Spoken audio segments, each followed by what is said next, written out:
This is how it is today on Pop Culture Minefield.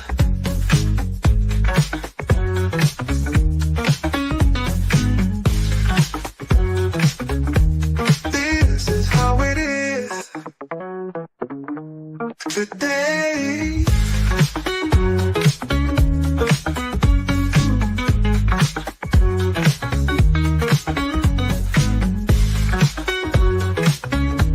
This is how it is today on Pop Culture Minefield.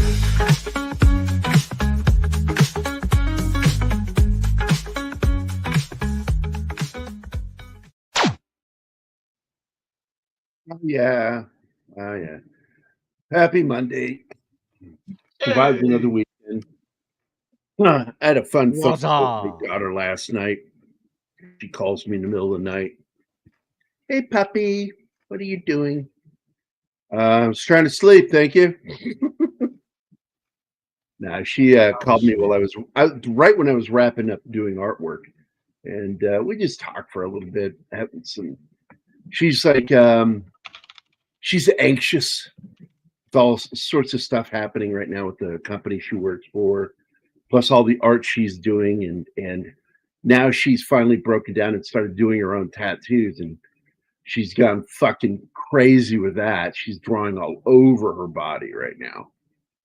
And she'll ask me, like, what do I think of it? So this is sort of like when somebody asks me, you know, to look at a photograph of an ugly woman, and I'm not sure what to say, like, because that might be somebody important to them, a mother, a sister, a girlfriend, wife, daughter, I don't know. But a drill instructor once showed me a fucking ugly photo of this girl. I mean, it's a photo of an ugly girl. And I'm like, holy shit, she ate the ugly stick, shit it out and ate it again. Good God. I mean, how do you become that ugly? And so I'm sitting there going, oh shit, he's one of my drill instructors. Like, what do I say? You know? And I realized, compliment the photo. I'm like, that is a wonderful photo of a very ugly person. But I left that last part out. I just, what a wonderful photo. Gorgeous photo. But anyway, I want to give some shout outs to two people, because today is, of course, my dear friend Christopher Cooksey's birthday. You guys know him, Christopher Moonlight Productions. Moonlight Productions, what's up? Good Chris. Happy birthday, Oost! Yeah, so here's his video. This one's for you, Chris. We baked you a birthday cake. If you get a tummy ache and you moan and groan and woe, don't forget we told you so. Happy birthday! Happy birthday! Make a wish, dear, and blow out the candles. Here they go.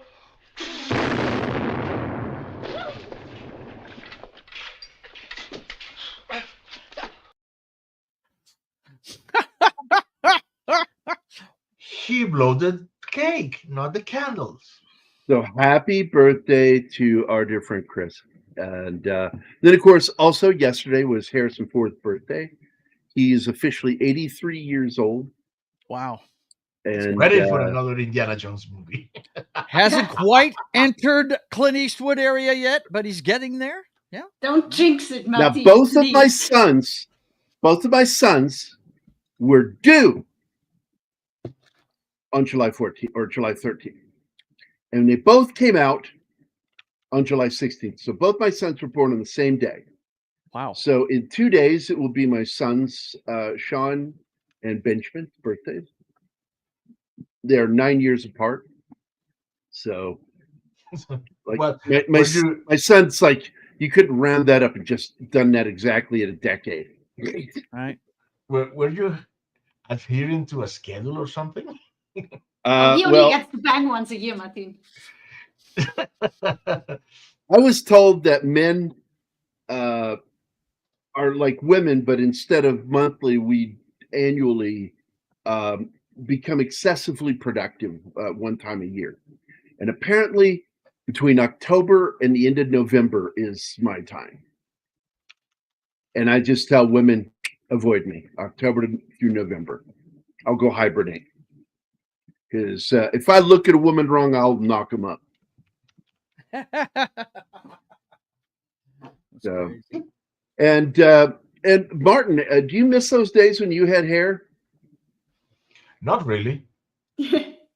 I can't get rid of the damn thing. I busk it and busk it, and it doesn't get the message. So let's see who's all here. We got Gambit was first in the house. Snorty is here. Hello, Snorty. Wait. And let's see who else is here. We got D. Bud Martin is here. Hello, good morning. And Penny. let's see, Penny is here. Hi, Penny. And Ostains. Hi, Ostains. The Yeah, shade I John. that I was shagging. It's so funny. I was just thinking about you and your woman this week and going, man, I haven't seen those two in a few weeks. I hope we get to see you soon. So good morning, my friend. Glad you're here. I'm the cicada. There it is. I had to stay up until 2 a.m. last night to watch this movie because it's so fucking long. It It is. is a 3 hour and 15-minute movie. Yep, 3 hours. Mhm. But it's worth every second. Yes, it is. The director was also the screenwriter on this, based off of the book, managed to get some of the best parts of that book into this movie. And it is a powerful film. Also, some of the best casting you'll ever see is in this movie. And what a cast. Oh my God. Yeah. Absolutely. Everybody on this movie, when it was made, they weren't really known that well, but wow, did they go on to have great careers.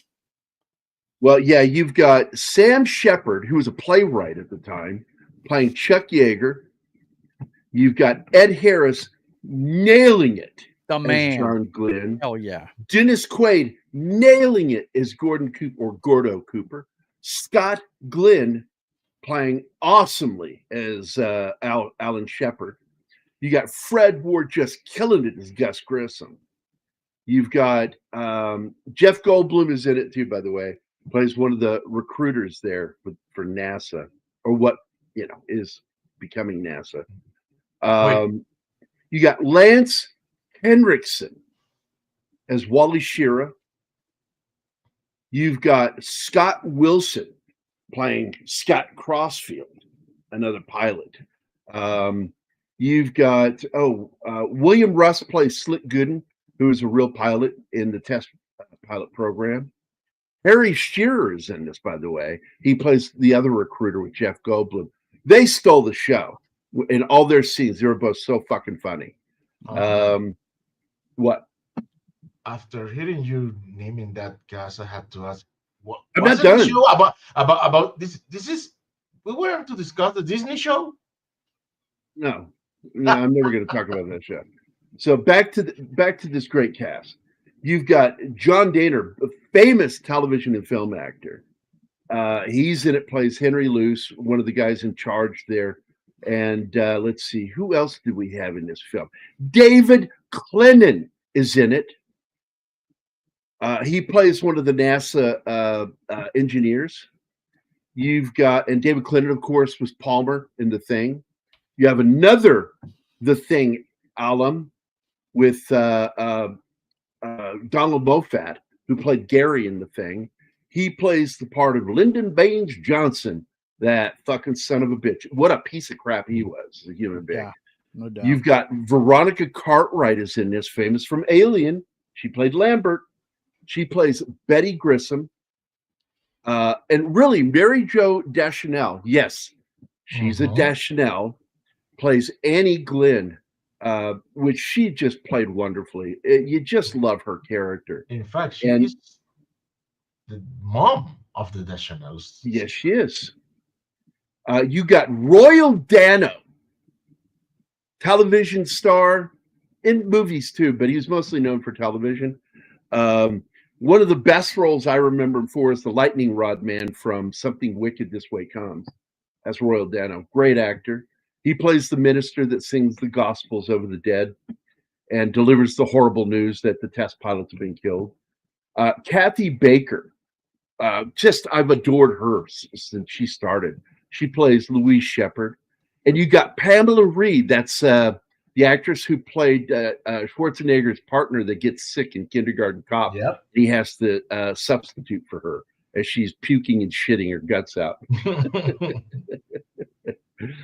And let me think. There's one more. There's one more that I needed to mention. I'm looking. Oh, John P. Ryan is in this, and he's one of the deputy directors there at NASA.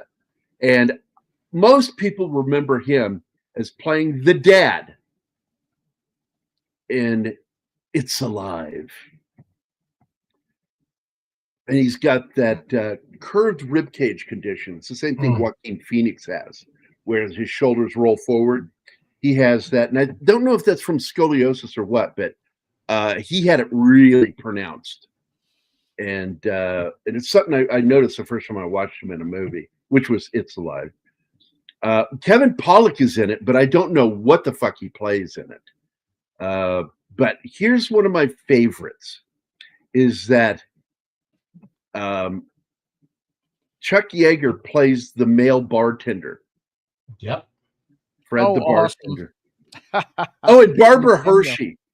That nut job. She's a great actress, but she's a complete nut job. And she's in it, and she plays the part of Glynis Yeager. And I'm going to tell you something. Chuck Yeager only died 5 years ago. This guy was one of the biggest fucking test pilots out there. Survived. Lived to the ripe old age of 97. And his wife, he was with his wife until she passed away from ovarian cancer back in, I think, 1999. He did remarry, and he was with his wife, second wife, until he died. And Chuck Yeager, man, what a gutsy dude. And of course, and I tell people all the time, Chuck Yeager is important in this story because without him, there would have been no space program. Without him breaking the sound barrier, and they were dying trying. You know, they just kept dying it. And he's the one who finally broke it in the X-1. And he got to fly in the X program. He flew a lot of those fucking rocket jets. All the way up to the X-15. I think that was the last one, wasn't it? Yes, I wouldn't know, was man. the one. I'm I not think that big X-15 during was the last one in the X. Was the last one. Yeah. Hey, Vince Womack is here. So what a cast, man. You can't fucking beat that casting. Whoever was the casting director on this one, I haven't looked that up, did their fucking job. I mean, Lance Henriksen as Shira. I mean, come on, man. Fred Ward, it just nails it as Gus Grissom. And Ed Harris looks so much like John Glenn. It's scary. And he owned that part, man. He really played that part. Scott Pollin's another one of the named actor. He played Deke Slayton, another pilot in the film. And I think that's it for the proper cast.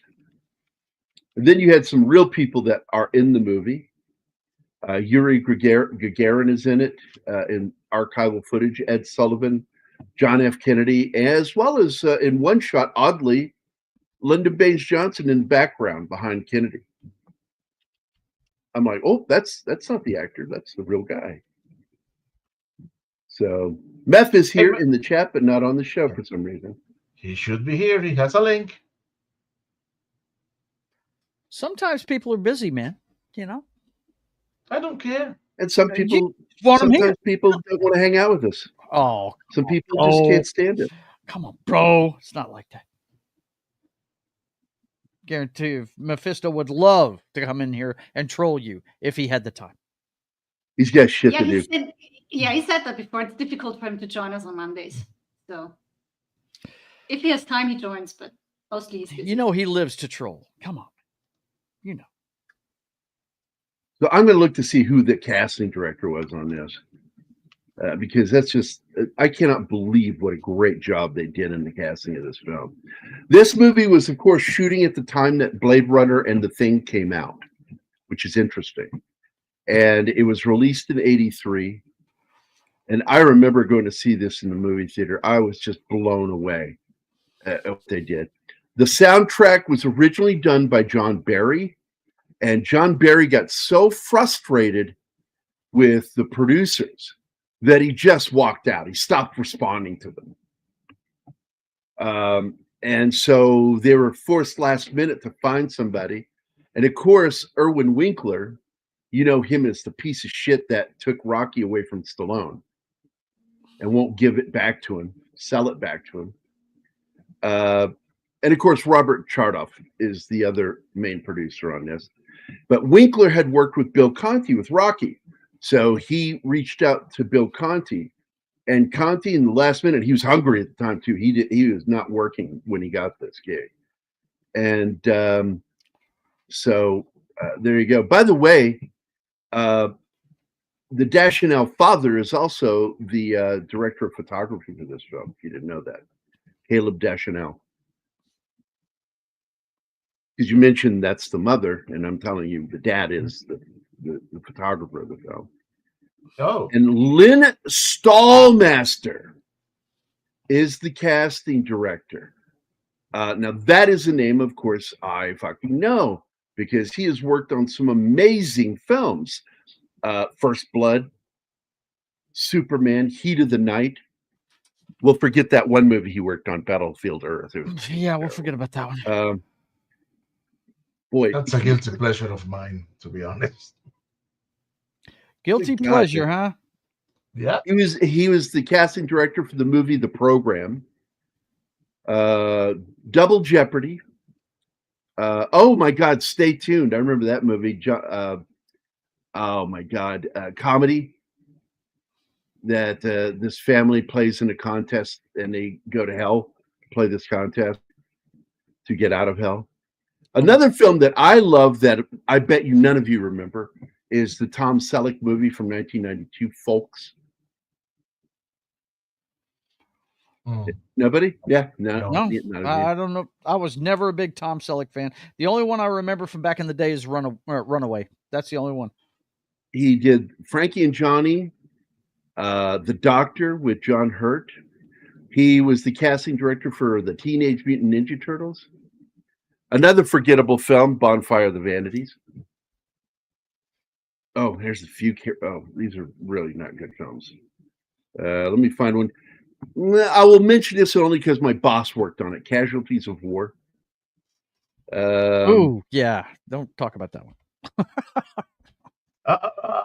Allow me to. Oh yeah. What?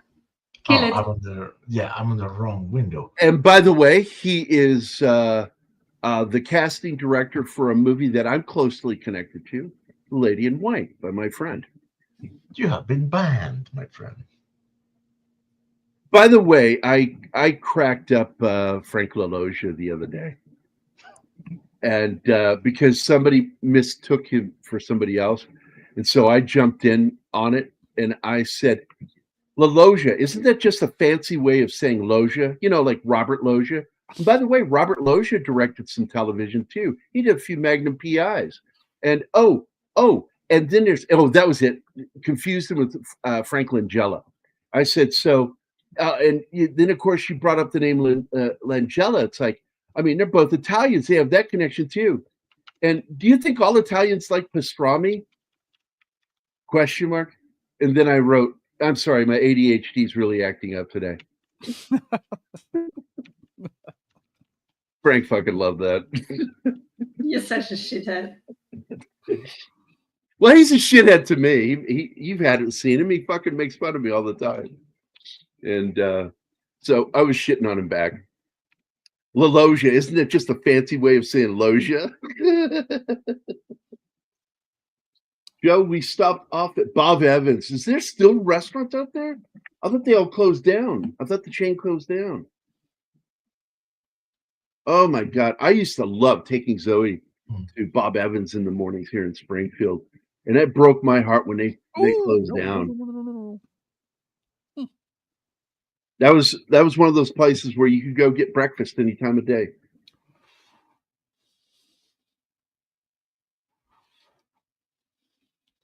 By the way, I don't know if I'm going to be able to do this, but I will go ahead and see if I can switch my camera over to do artwork. I can try.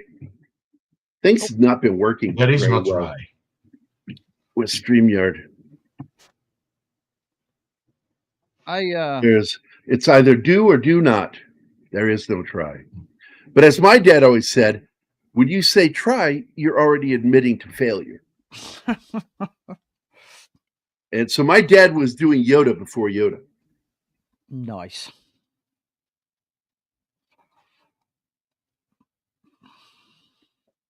It's not going to work. Oh well. I So love how the X1 looks like plucked out right from Flash Gordon. I got to say the effects in this movie, from the miniatures to even the blue screen, is really well done. Yeah, they had Oh, Jäger man, as yeah. technical consultant, and he would point out when things are too clean or how it actually looks like, and they listened to him, thankfully. Did you know he took the actors flying? So they knew what No. it feels like? Yeah. And he gave them videotapes and everything. He was thorough in preparing everything. I gotta say, man, the subject matter of this film, you're talking about guys that, I mean, these are the kind of guys I would not want to mess with in real life, because you got to have balls that come in a dump truck to get into a plane that nobody's ever flown and try and use it. You know what I mean? You're the first guy to try it out, you know? I mean, that's nuts. That's one thing I always respected about Howard Hughes. He wanted to be the first guy to fly every plane he developed, you know? And, you know, he had that famous crash in LA whenever he was flying that one plane, and it fucked him up for life. But these guys, man, I can't imagine the kind of guts it takes to do this kind of shit. It's crazy. I know. Now, by the way, this was The shot on stuff that they location. put them through. This was shot on location at Yucca Flats, and I've been there a few times. It's a really nice place. It's that area in Utah where the test pilot program was. Yes, and I've seen it many a time, Snort, because I used to live there. The X1 is on display at the Air and Space Museum there in DC. I wish the X-15 was, because it was my favorite growing up. That looked badass. It isn't? I think I I've don't seen think the pictures of it. X-15 was not there when I was there. I'm telling you now, it was not Oh. there. There was no room for it.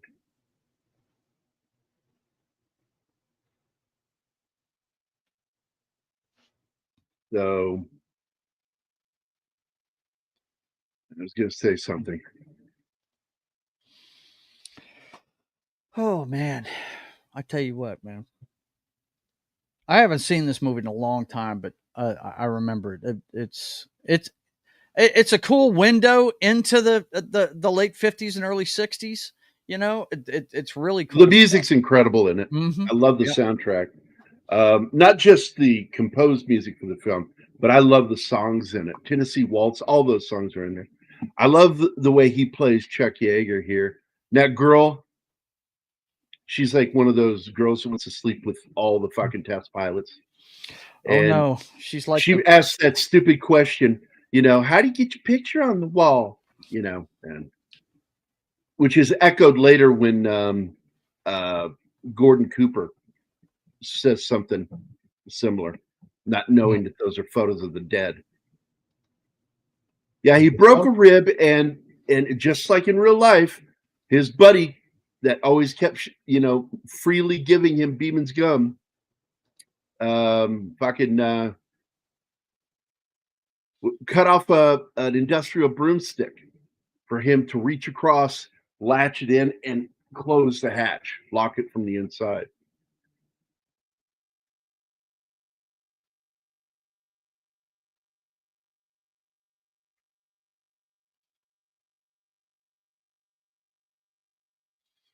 And this is where the one pilot wants to basically get paid. I think was it $200,000 or was it $100,000? No, he wanted $150,000, Yeah, that was it. and they say, "Fuck off." Yeah, we don't have that kind of money. Well, Right? Chuck Yeager, Hill says, "I'll do it for whatever you pay me already." well, Yeah. all that was He digs it. That didn't happen that way. It's for the romanticization of the story. He was part of the program. He was slated to make that flight. It wasn't a romantic thing. Hi, Courtney. Hey, Courtney, good to see you. And we have somebody new. I'm sorry. Victor. Oh, no, it's not new. I remember your last name. I've seen that Yep. name, yeah. Yeah, without Chuck Yeager, there would have been no space program, and that is why he is so important to the telling of the story. And by the way, why on Military Monday? Because every single one of these guys were combat pilots. That's right. That's why I was. I guess I didn't mention that when I was talking about them being test pilots. Every one of them are military guys. Yeah, absolutely. Chuck Yeager Military was everywhere. a combat pilot, shot down 4 Germans in one day, which they mentioned in the movie.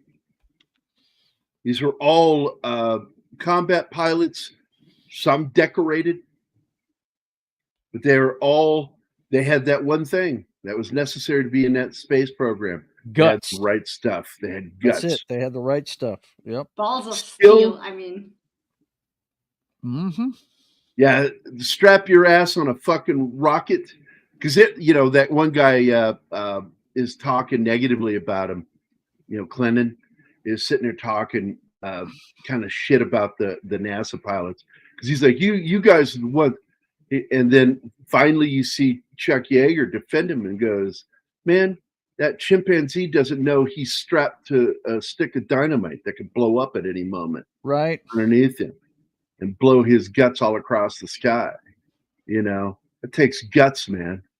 It takes a special kind of guts.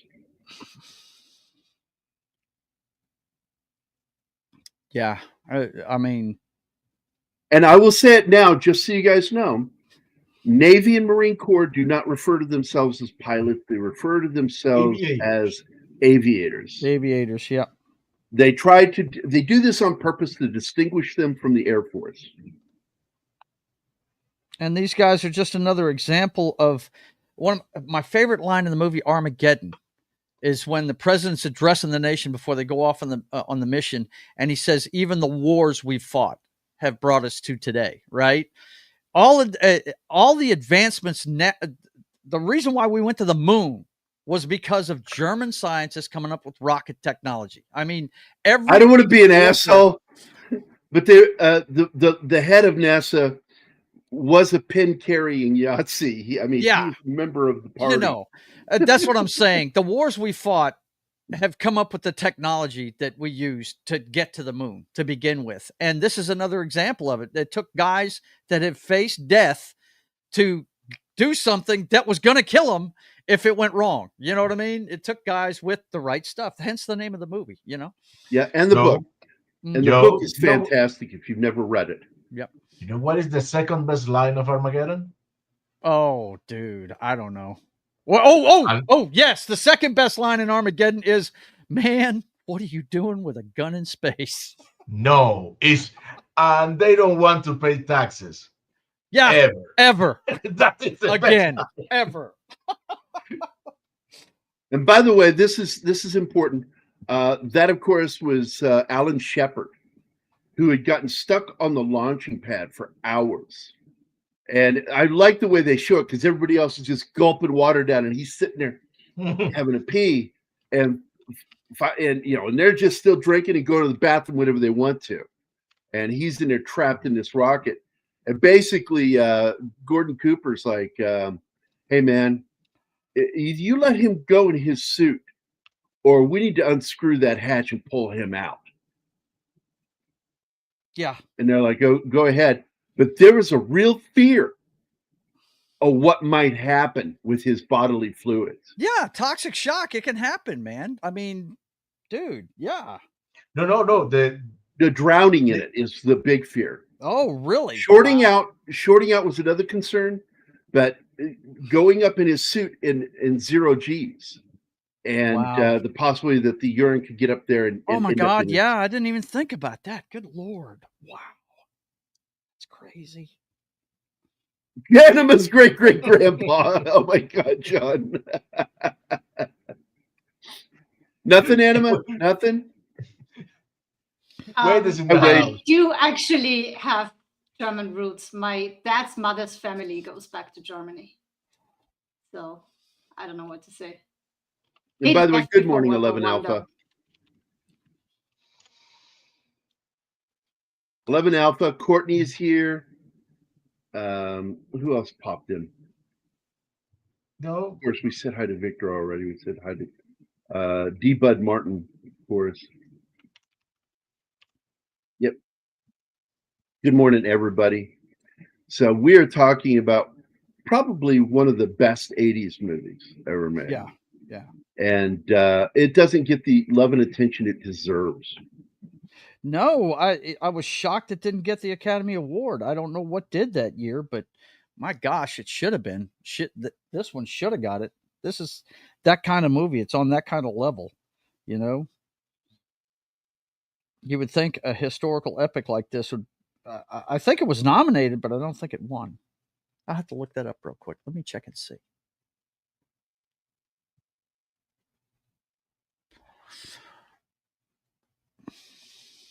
Look at that beautiful car, man. So it won the Academy Award for Best Music by Bill Conti. Mm-hmm. It won the Oscar for Sound editing. Best Film Editing, Best Sound Design Editing, Best Award for Best Sound Effects. It won the London Critics Circle Award for the screenplay, adapted screenplay. And of course, it was the Bodil Award for Best American Film, and of course the Academy Award for Best Sound Mixing.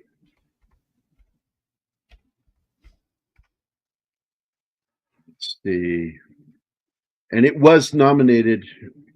Oh no, that's the wrong fucking movie. What are you doing giving me that? Right.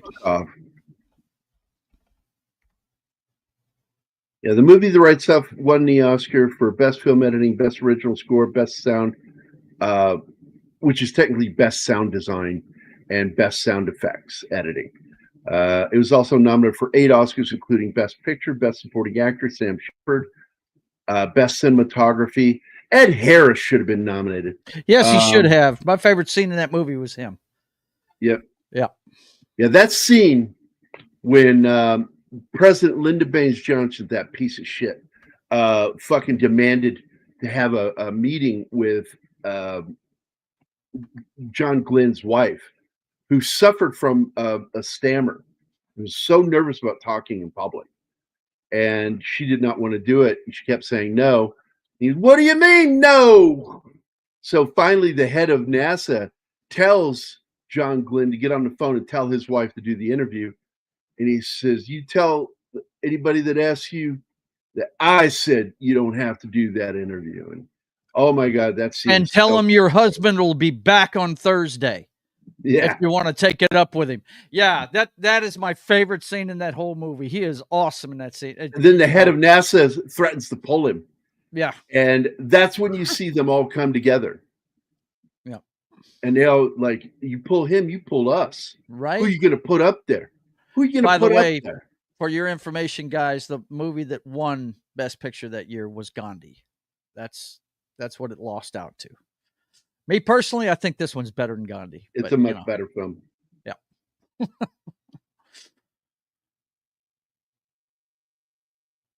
Another historical epic, but it was totally different thing there. Well, he plays Gus Grissom, Fred Ward. And Gus Grissom he's maligned in this film, but he's maligned in the book too, because they went with I think it's pretty clear they're kind of going on the side that he screwed the pooch and was responsible for the hatch being the explosive bolts being released and basically sinking Liberty Bell 7. But in 1999, scavenging crew finally was able to get the Liberty Bell 7 up off the bottom of the ocean, and it was tested, and it absolutely vindicated Gus Grissom. Those explosive bolts were not caused to be released by Grissom. They were done by some other means, probably a short somewhere. Now imagine if that had happened in fucking space. Oh boy. So people don't understand just how dangerous this was, what they're doing. Oh my God. This scene when Gordo Cooper yells at his wife, "Hey, how do you want a hot dog?" And the hot dog's on fire, burning. Like she's like, "Oh," just runs off all upset. He's like, "What did I do?"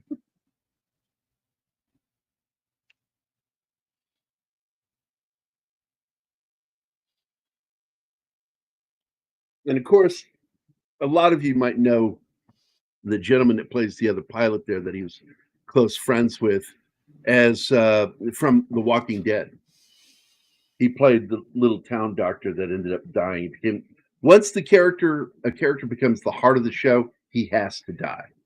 Of course. So On The Walking that's Dead, what we for learned. sure. Yeah, it's a rule, and that's why they killed. And I think it's wrong because that's why I left watching the show. Is when they killed Coral. Coral.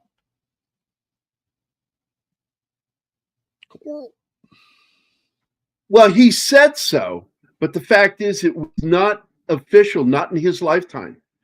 So many people still believe that he did that all the way up until his fucking death.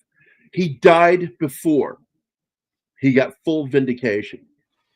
However, the NASA determined that he wasn't guilty of anything at the But point. that gets put on the back page of the paper, not on the front page. Oh. That's my problem with NASA and the way they treated Gus. And they did a fairly good job of showing how he got secondhand treatment because what happened. He was given two maiden voyages of two new spaceships. So yeah, and he died on the next one. I really dislike Gandhi, the person, not the film. I don't think he's anywhere near as good a person. Yeah, he did some shitty things. People don't know about. Apparently, he was a wife beater. So that's one of them.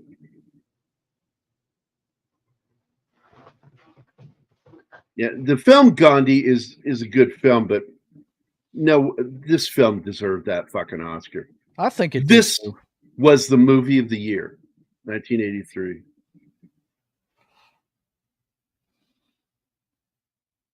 Yeah, exactly, Snort. Exactly, Alpha.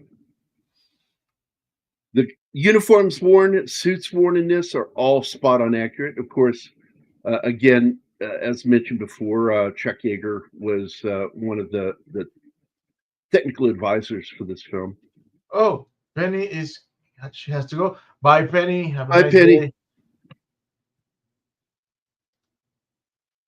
Bye, Penny.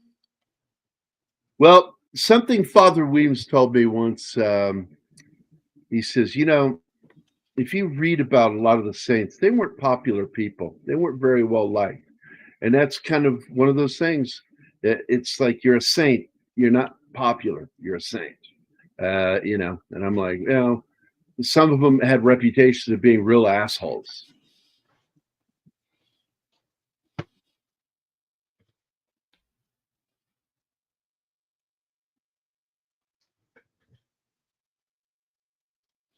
I'm sorry, I'm so quiet, guys. I'm kind of concentrating here. So that's all right, buddy. This was an interesting lens flare. Now, forget what lens that is that causes that. Not one of my favorite lenses, where it causes that rainbow thing, star. Mm-hmm. Yes.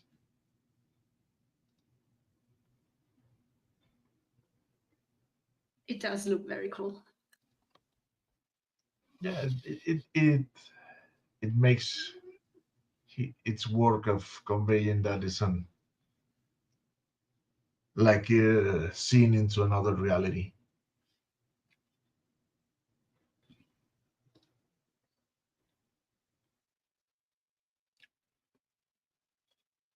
See, that's what I was saying. But yes, um,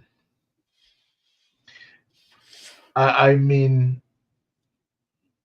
I understand what Gary's saying. They should have make a public statement clearing him Yep. No, they because they fucking knew. bury shit like that. Yeah, they knew.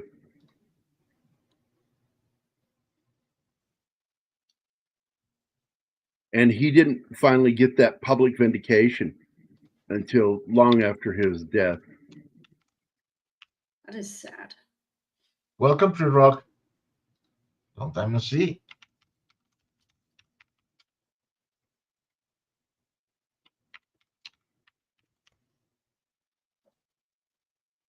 Hey, Tree Rock.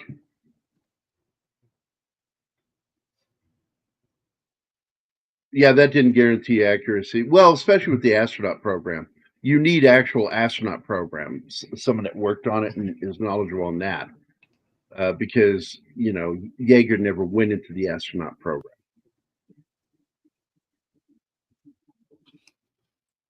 They should have had a military advisor for the film and a historical advisor for the film, two separate people. Mm-hmm. Yeah, definitely got his spin on Patton's character. And they were friends, but man, I got to tell you, Bradley, they refer to him as the soldiers general. But the fact is he was a political creature just like Eisenhower.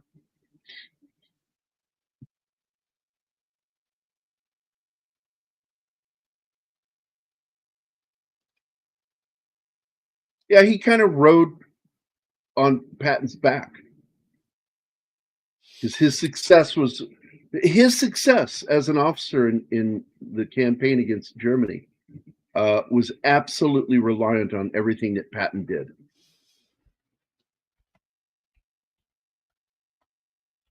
And of course, one of the worst military vehicles ever made was named after it. Why was it so bad? I don't know why they still love it, the Bradley. Oh, the Bradley's horrible. Yeah. Guys, I Why? got to It's go. basically, It's time to pick up all right, buddy, Mama take it Rivers. easy. Or actually, Yeah, Mama see you later, Ryan.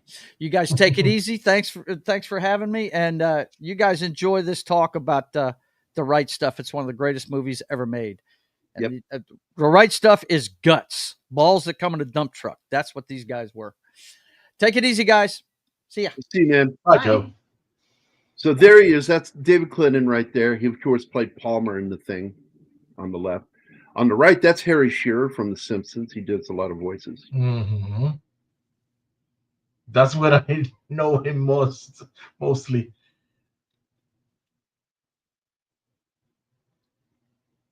Yeah, I didn't recognize his voice because I haven't watched The Simpsons in a long time.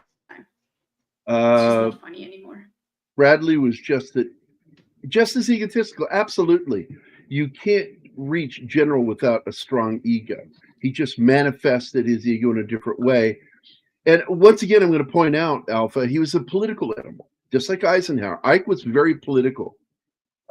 These guys were more focused on being diplomats than and playing politics than really doing what was needed. I believe that that President Truman had more chutzpah than either of those generals, which is why I love that scene in Oppenheimer when Oppenheimer goes into Truman's office, and he really did do that. He basically offered him a fucking handkerchief for his tears, and then when Oppenheimer left the office, he basically says, "Don't ever let that fucking pussy back in my office, that crybaby piece of shit." He did not like Oppenheimer. I mean, Oppenheimer was a brilliant scientist, but he was a piece of shit commie. So He was a communist sympathizer. Oh, well, he just wanted to get Friendship. laid. No, he was also a sympathizer. Oh, Jeff Goldblum and him in this scene. The You way were Harry so Shearer young, eats man. Chinese food. Harry Shearer eating Chinese food is one of the grossest things I've ever seen in my Oh fucking my life. God. Or heard him eat those fucking noodles. I'm like, oh my God. I love Chinese food. If I watch this scene too long, if it goes too long, I will never eat Chinese again. And then them puking over the side of the aircraft carrier is fucking hilarious. Yeah. Yeah. I mean, they are the R2 and C3P of the movie. Oh my God. The whole Alan Shepard, my name is Jose Jimenez. And remember, those were the first words that I ever said on Pop Culture Minefield. Yes, it was. Hello, Really? my name is Yeah. Oh, that's Jose funny. Jimenez, which I got the joke when you did it from Ed Sullivan Show. My name I is love when he Jose does it, and Jimenez. then there's this Mexican guy, and he turns out to be his nurse later. Like, oops. Yeah, but Now, by the way, this scene, she's like, "What are they doing? Are they injecting him?" And it was like, "Just I went, no, they're putting an electrode into his hand, causing his muscles to spasm. It's fucking Why? torture. Because it is torture. But what they were doing is they were considering all the things that could end up happening in zero G and going into space.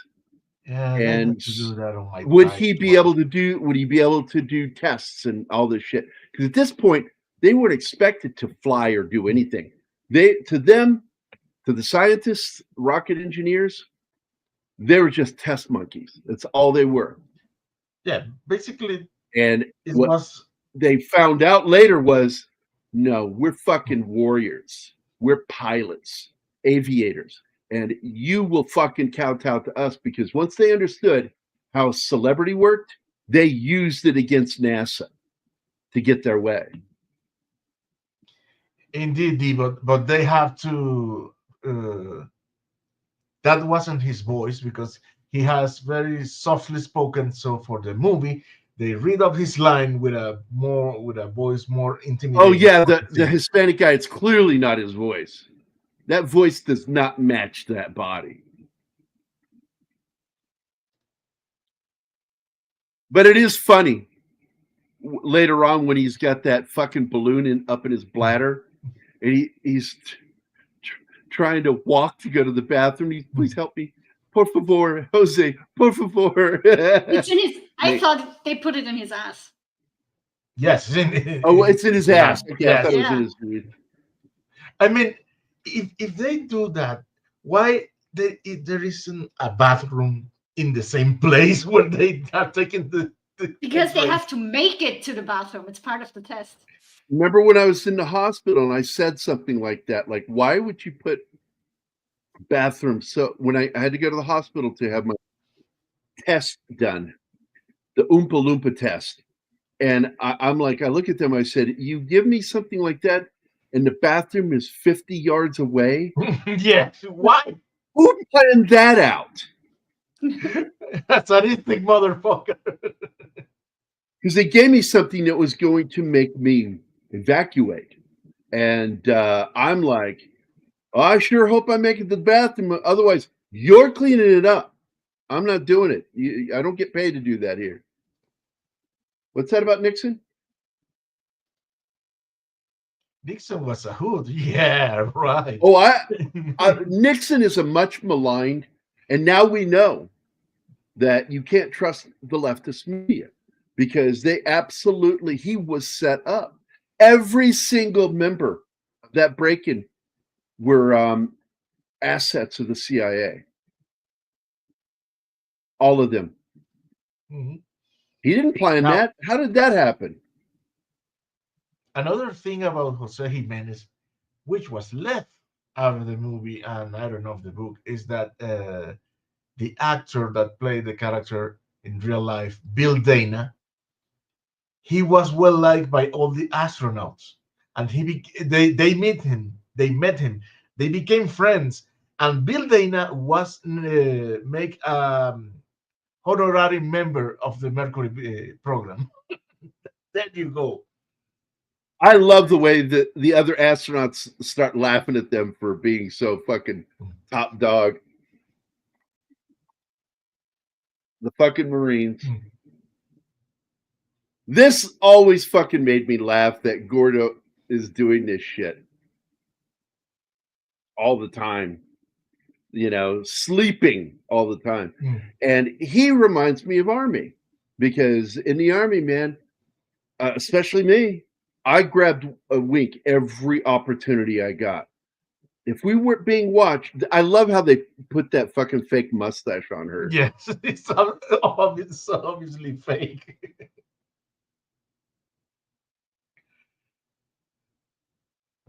Now, in the book and in the miniseries that nobody watched and nobody liked, one of the reasons I didn't want to, because I found out they were going to really dig into the sexual behavior of the astronauts. I said, that's got no place in this show about them like that. It's in the book. It is. I admit it. And it's kind of alluded to in the film. But it is what it is. Leave it alone. Yeah, what are we talking about? Sorry. The way some of the pilot astronauts sexually conducted themselves. Oh, yes. But I like how they manage in the movie because they discuss it. They discuss that. They discuss it. There's a big fight about it because Yes. John Glenn was a very devoted Christian husband and dad. And he frowned on their behavior. But he was also a fucking Marine on top of that. And we always saw that as a code of conduct in the U.S. military. Don't fuck around. But guys were doing it all the fucking... My fucking sergeant, man, was always banging women. His wife was deployed already. And I'm like, I've got photos of him with a girl. I've got a photo of him with this girl. And above him is a photo of him and his wife and kid. And that photo always troubled me. It's the one thing, I'm not going to say his name, my sergeant, because it's not Tom Parker and Eugene Tevez. They were much better men than that. But Dave, I'll say his first name, Dave. Dave was a great sergeant, but he had some moral issues. And he got me into one of the worst fights I ever got into. And fist fights. It was a brawl. Echo was the first to report that these early astronauts had 45. Yeah, they had 45s. Everybody in the program had 45s all the way through the Apollo program. And Gambit, no, it wasn't homosexuality. The thing was, some of them slept with girls during the training. Yeah, it's alluded to after that one party. Yes, they have a party, and because you got those two little girls walking in there I'm gonna sleep with an astronaut tonight. And Glenn frowned on that shit. Yeah, he didn't like that shit at all.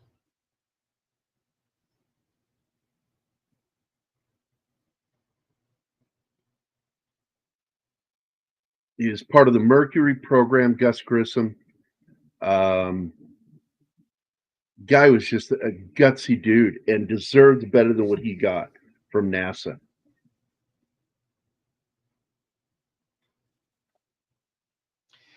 That is not true. It wasn't illegal. It was in the military. It is. It's considered conduct unbecoming, and you could lose your rank and commission over it. Absolutely, in the military. Yuri Gagarin was. Yep. Hey, Tom Baker. Yep. Sorry, I haven't saluted you, my friend. But everybody knows how Gus Grissom died, right? Yeah. Well, you throw well in, and then you the autopsy has never been reviewed. Well, look, I'm going to tell you that doesn't matter. It killed him. It killed him and his crew. And what ended up happening, because I had explained it to Anima, is in an oxygen-rich atmosphere, things become extremely combustible. Oxygen isn't combustible, but it makes other things combustible. In fact, nothing burns without it. Like Velcro. And Velcro was new. It was brand new. NASA was using it on everything. It was all over their fucking boards. Velcro was everywhere inside that ship because they knew it was one way of keeping things where they needed to be to hold them down. And they didn't understand that Velcro becomes extremely hazardous in an oxygen-rich atmosphere. And when they had a spark, that shit caught fire. And they were dead pretty quickly. And it's a horrible way to fucking go the way they died. And from that point forward, they changed it to an air mix, that a lot less oxygen. So it fucking sucks. And they call it, if you look it up, it refers to lethal hazards. The lethal hazards was Velcro. The reason they don't mention it in a lot of stuff, like if you look it up on Wikipedia, I don't think it mentions Velcro. No. It was Velcro. The reason why is because Velcro is a major product, and it was feared that it would hurt the brand, so they leave it out of public things. But that's what caught fire. And of course, they weren't originally the Apollo 1 crew. They became the Apollo 1 crew when they were killed. And it altered their call sign. And I think that was the right thing to do. Do you remember what the first call sign was? Oh, no. No, I don't remember. I saw it. I read it last night. And of course, I forget it.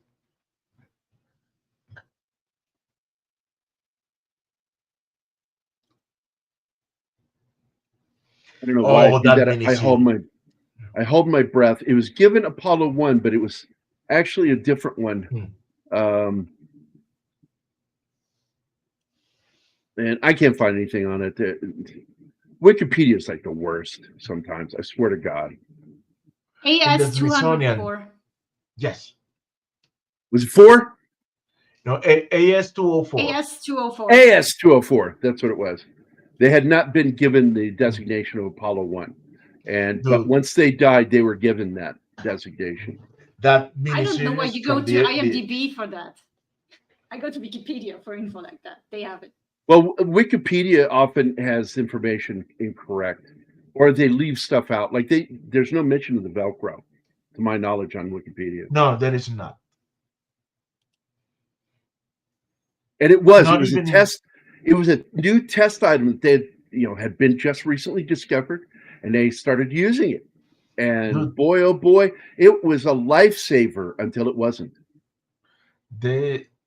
Not even in the Smithsonian pages are mentioned the Velcro. Oh my God. Humming while masturbating. Their themes. You've got the Marine Corps hymn. You've got the Air Force. They're humming it. It's just fucking weird. And then later, when there's a chance that John Glenn might die on re-entry, what does he do? He hums. And he goes, what's that noise? What is that noise? He goes, it's humming, sir. That's just something that Glenn does when he's working. It's his thing.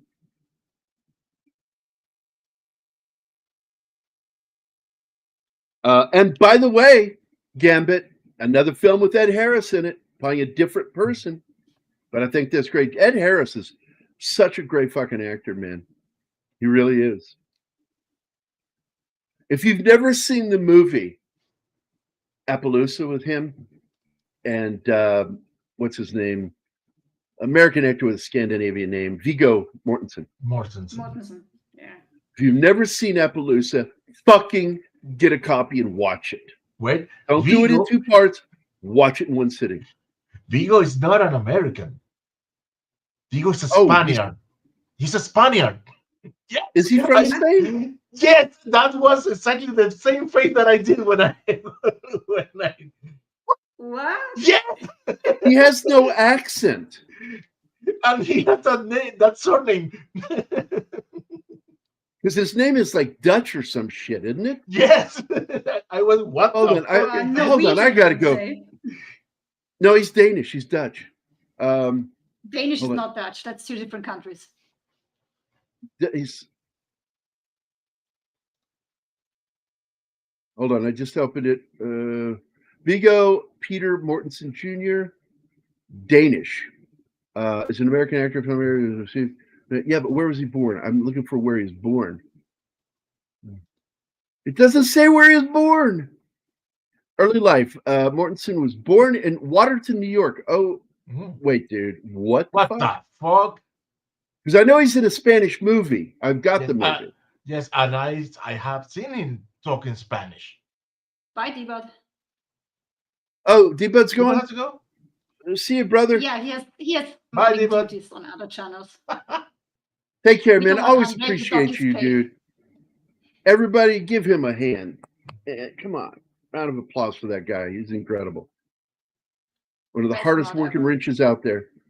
Oh, here we go. That guy was, well, he's still alive and kicking. The actor? Yes, 1 meter 98 centimeters. God. Wow. He's a giant.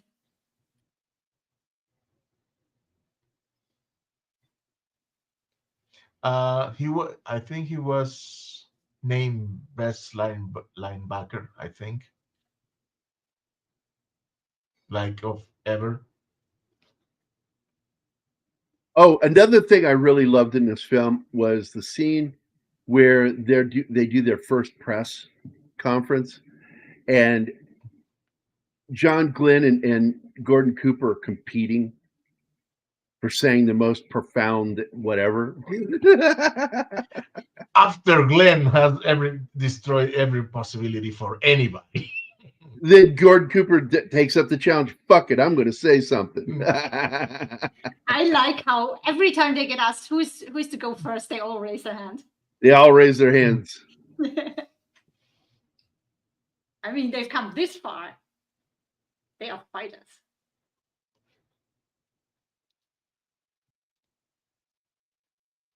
Now, there's also that scene that comes in later where Glenn, he hasn't been told yet that there shows signs that there was a massive failure.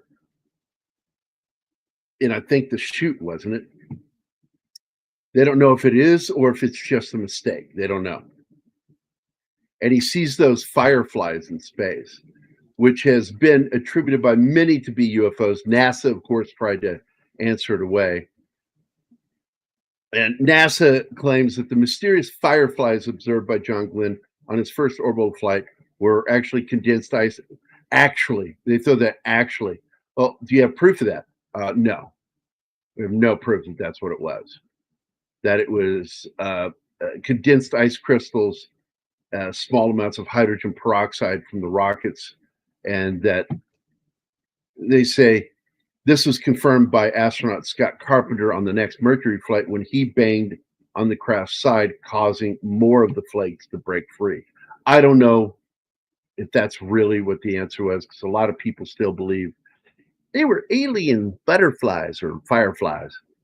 Well, you remember the things that were showing in that flight of the shuttle, and they have to cut off the feet. Remember that? Oh yeah. I don't trust NASA to answer a fucking Not thing. a straight answer. No, it's never a straight answer. That's the acronym. So here's something neat.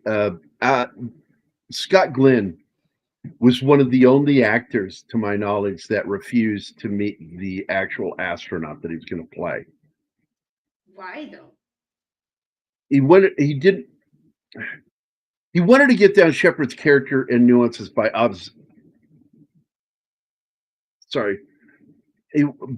observation and by hearing others' points of view, rather than meeting the guy and trying to copy him, mimic him. I love when the other wives meet Glenn for the first time, Mrs. Glenn, that they think she's stuck up, but she's got a horrible stutter, and I love how they she was. protect her. Yeah, very shy. And then later they would be the ones that really circle around her. Because her husband is the first to go up into orbit, and the press is just in front of her house, everywhere, in her garden, knocking on the windows, and the ladies just stand up for her. Go away. No, she's not talking to you. Oh, this scene. I she just first- don't believe in dismissing anything. That's where I stand. What I don't see is eyes surviving sticking to the spacecraft after all that vibration.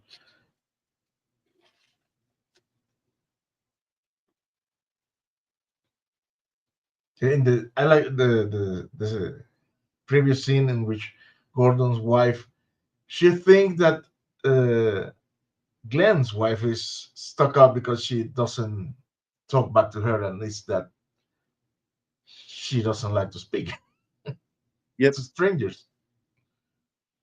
And by the way, it was Lance Henriksen's character, Wally Shearer, that would try to exonerate Gus Grissom later by intentionally blowing the hatch and showing that it caused bruising on the hand when you do it. And Gus Grissom never had that bruising. And yes, he did in many ways exonerate him, but the problem is that got pushed to the back. In his lifetime, he was never publicly exonerated. And I don't understand that. The bruising is such a giveaway. He didn't have that. Yeah.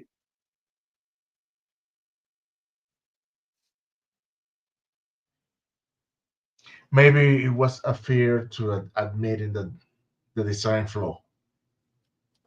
Yeah, NASA never Clearly, wants yeah. to look bad in public eyes, so they shove things under the carpet ridiculously a lot.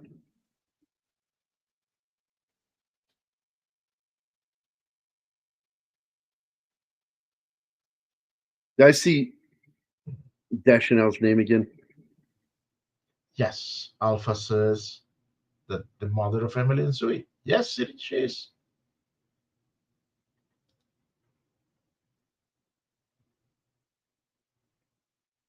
And again, you brought that up. He wasn't here for the beginning of the show. So. The cinematographer for the film is the father of the Deschanel girls. So Caleb Deschanel, who is the cinematographer for this movie, was their father. There you go. There you go. And I stand the same way as Don does on that one. Gerry, could blowing the hatch cause damage to the ears, especially hearing? There's No. always a chance. I don't know. I don't know much about it because you're going to have a change in pressure along with the sound of the bolts exploding. But I don't know how loud it is. I have no idea. So I don't think so, because that was the only way. Wally Shearer didn't suffer from it. And The only thing after- Shearer got was that bruise on the hand. The hand that pulls down that lever to blow those bolts gets a nasty bruise.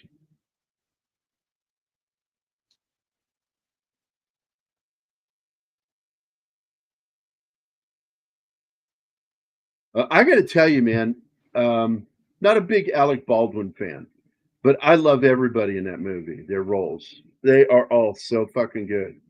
Coffee and donuts is for winners. What?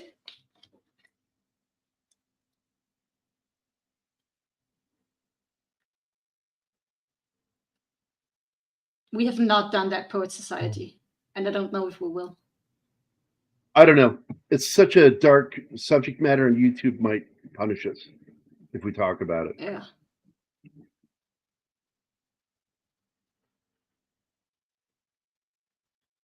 I've been to Cape Canaveral a few times, plus the NASA headquarters in Houston. That's it. That's it. Thank you, John. Fuck, man. Coffee is for closers. That's it.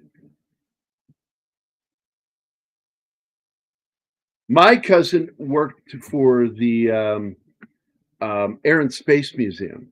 She was in charge, managed and was in charge of their gift shop. And I used to get every single time as a kid, I'd go to the Air and Space Museum. She would give me a fucking model kit to build. My first B-17 Nice. was my cousin gave it to me because her daddy was a pilot. That B-17, my uncle Bud. So when I built the B-17, I did the artwork on it front and gave it the name and gave it the number designation of my uncle's plane. Shenatsky. Welcome, my friend. Hey, Shen. Well, of course, yeah. I mean, it's a perfect use of irony.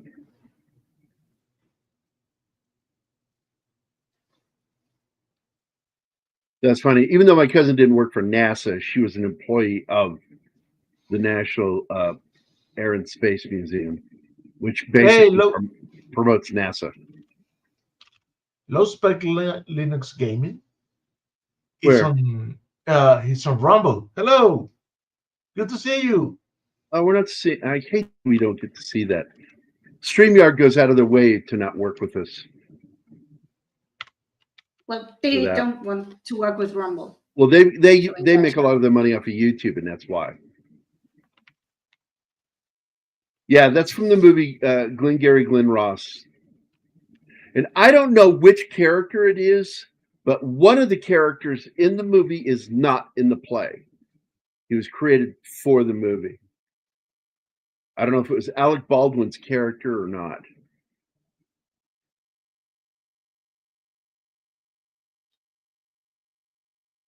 Jack Lemmon is incredible in that movie. His performance in that movie is probably the only role he ever played that rivaled his role in the China Syndrome. And he got an Oscar for that, Best Supporting Actor. Yeah, they go through all the trouble to get their way, and NASA still shits on them by sending a chimpanzee up.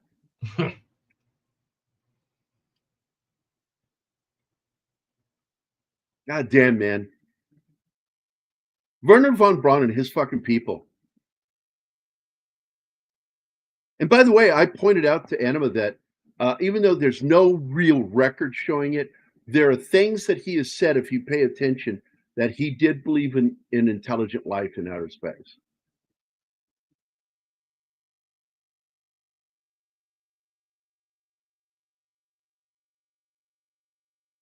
Robin Williams is why that movie was a hit. I will tell you that right now.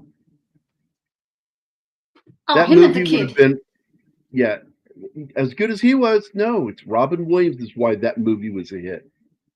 Robin Williams made that movie a hit. Oh, yeah. He's good in everything. Without him, it'd have been a good film, would have been forgotten with time. It would have been one of those films. The kid's performance was impressive. Blew me away. There he is. That's the gentleman right there with that rolled shoulder condition where his shoulders roll forward and he's got a bird. His ribs are inward. They're inverted instead of sticking out. And he played the dad in the movie It's Alive. Yeah, you know what? I still love that fucking movie. There's two movies that she's in that I love despite her or in spite of her. One is China Syndrome, and the other one, anybody want to take a guess?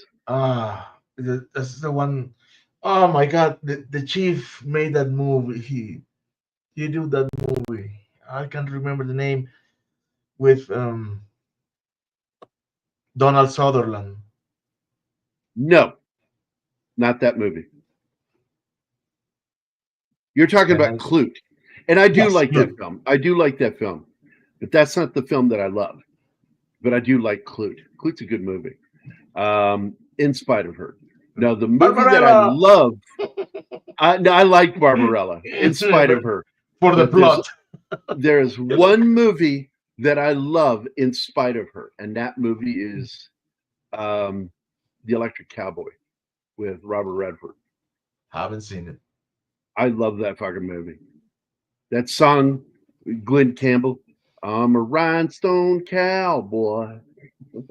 Came from that. He is. It's like, look, I'm not going to say he can't act. I just don't think he's a very good actor.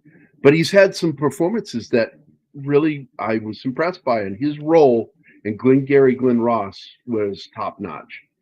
But I think it's more of the director and the editing and the writing.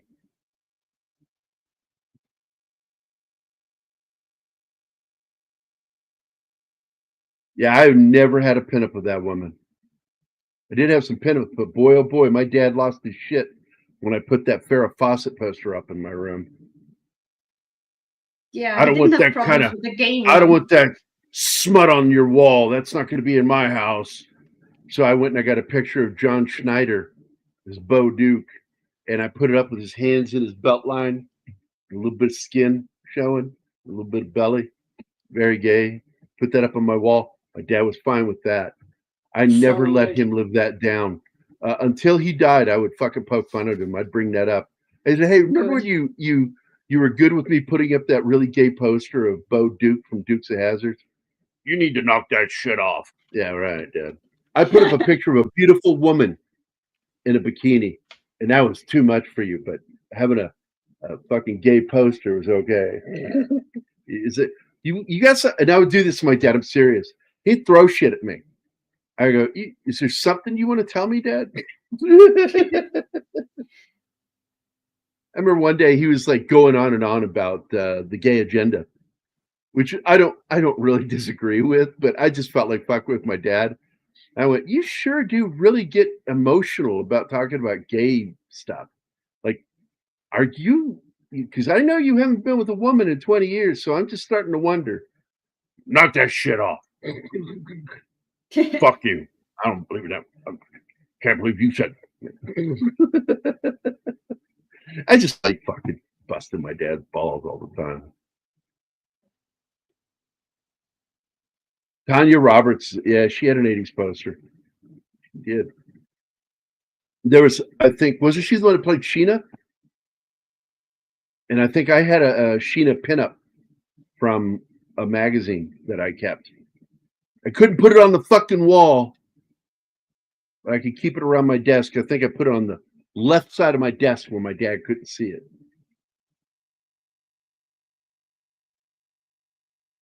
I gotta tell you, I didn't know who the fuck that guy was until late 80s. I'm like, who? God, I love the work they put into this movie. Sometimes we get to see really good images from NASA in this movie, and then you get some great miniature work in this too.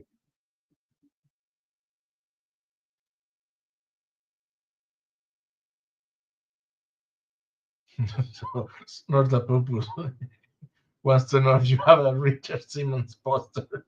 Yeah, I saw that. That's what I was talking about. I didn't know who Richard Simmons was until like I was a grown adult and had a kid.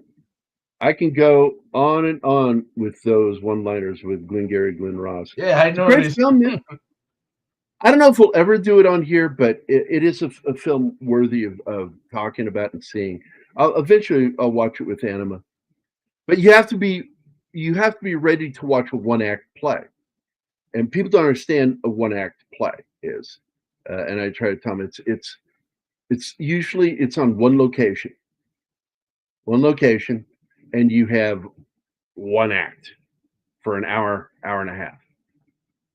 Okay. Like your mystery plays, like Agatha Christie's The Mousetrap is a one act play.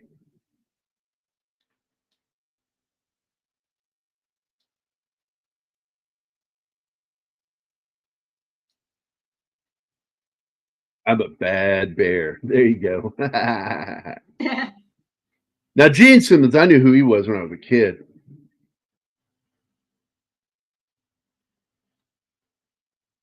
And there's an irony to it too. You remember what that irony is? Oh, I love this bartender, cocktail waitress. He says, "You want to take you want to take my love and get one of these?" She No. goes, "Oh, I can buy one of those at any store." And he goes, "Not one that's been in space. I'm going to take this up into space with me and bring that back for you. You want that?" She goes, "Yes, I do." But Gus Grissom, just like the rest of them, they were whoremongers, man. They were horny guys. John Glenn and his buddy are the only two, I think, that kept their dicks in their pants. Gordo is awful, and they kind of show it in here because he's trying to bang that fucking nurse, the one with the mustache. Oh, Yeah, this is sorry, that yeah. moment.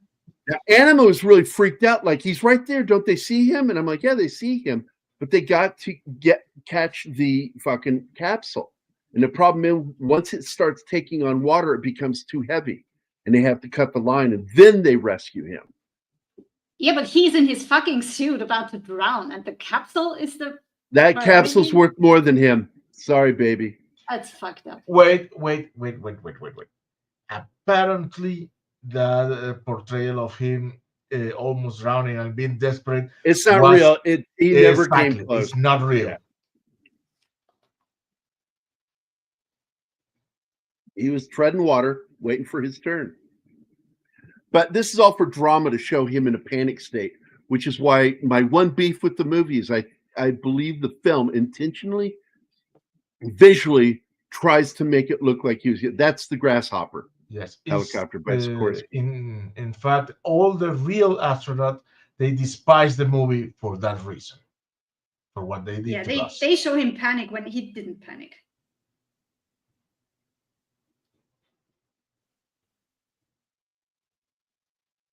Yeah, Screw the Pooch is said a couple times in the film. And they make him look pitiful the way he's hanging. I didn't like that. Yeah. And of course, they don't do the drawing of his foot, around his foot, the painting. Because then it was like, what was that all about? And I'm like, going to show his first step back onto on land. Earth. Yep. Which is a ship, but fuck it, you know. Yeah. It's still Earth. It's just weird. I like the movie Switchback. That's a good movie where Danny Glover ends up being the killer.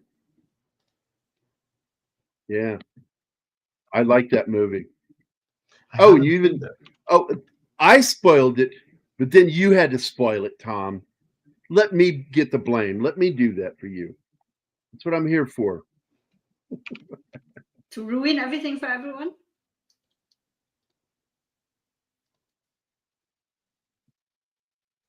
Yeah, I think that they dishonored Gus Grissom in this movie. And like I said, you know, as was brought up by 11 Alpha, that Wally Shearer had already proven in a way there was no way he did it because he didn't have the bruise, and you get a telltale bruise. They show the parade just going and him walking alone, nobody there to watch. And she's upset because she didn't get to meet Jackie. Yeah. She wanted to meet Jackie. I don't know that was the purpose of that, Snorty. I don't know if they were dumping on him when they killed the ship. I don't know. Yeah. Gus Grissom deserves honor because of the way he died. He died a hero. I love those old refrigerators, man. Yes. Man, I miss the days when you could die in a refrigerator as a kid. What a weird. Disavowed. That was the thing we were told as kids. Don't get in those because you can't get out. They latch. You get locked in there. You can't open it. Yeah, that's high on my list of things to do. Get into a fridge and try to play hide and seek. That's not going to happen. Dude, we have to do Inner Space. Yeah, well, it's on the list. It's on the list of films I want to do. And it had to be done back to back with Amazing Voyage. Was that the name of the original? Oh, It is on the list, yeah. Oh fuck! You say that? Amazing Voyage? No. No.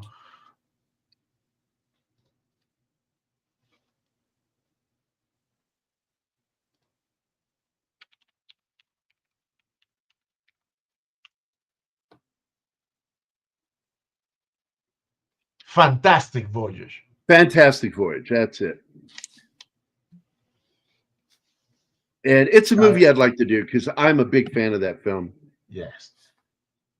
Donald Pleasance. Oh man, I love that. Both of those movies. Ernest Borgnine, for God's sake. Donald Pleasance. Donald Pleasance. Fucking Ernest Borgnine, motherfucker. Raquel Welch. It's really Donald funny. Pleasance. What's really funny with Raquel Welch, there's a scene where they have to help her, and all the actors were told to just grab her, and they all went for the same thing. Ernest Borgnine does not star in Fantastic Voyage. It's Donald Pleasance.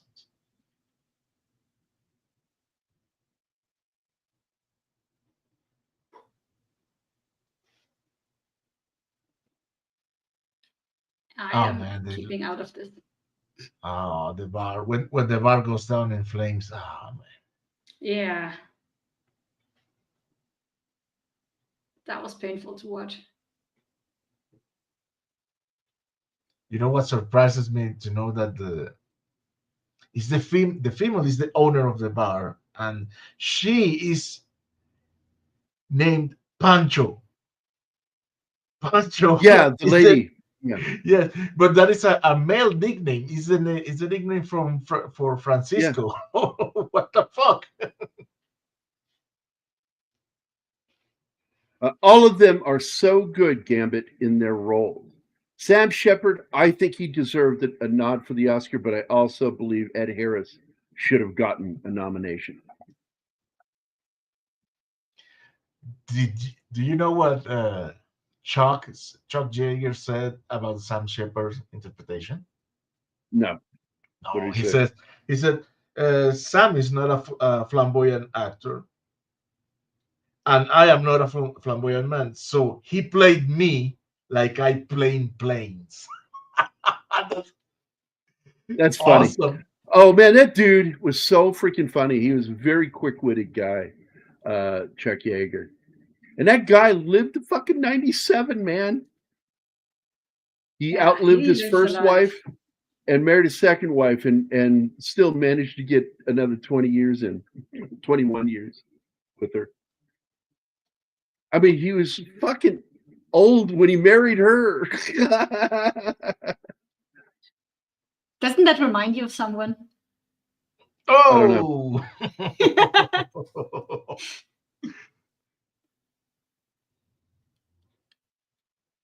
Yes, Remo Williams. We will do that movie. Even though it does, even though technically today that movie couldn't have been made the way they made it because they had a white actor playing an Asian, Korean. Mm-hmm. Love that movie, Remo Williams, and there should have been a sequel.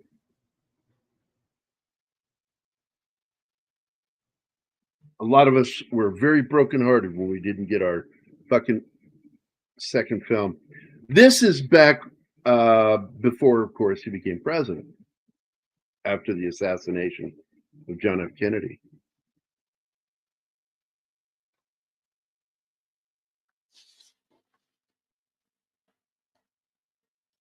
They refer to him as Senator Johnson.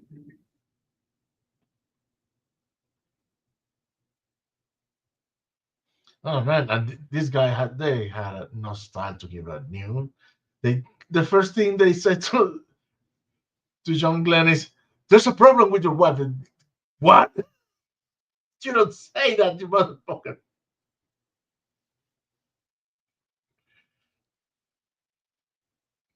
So the guy goes there thinking his wife is some kind of real trouble, not a political farce. Oh, I love when they correct the rocket scientist, referring to it as a spacecraft. I love that. The capsule, the spacecraft.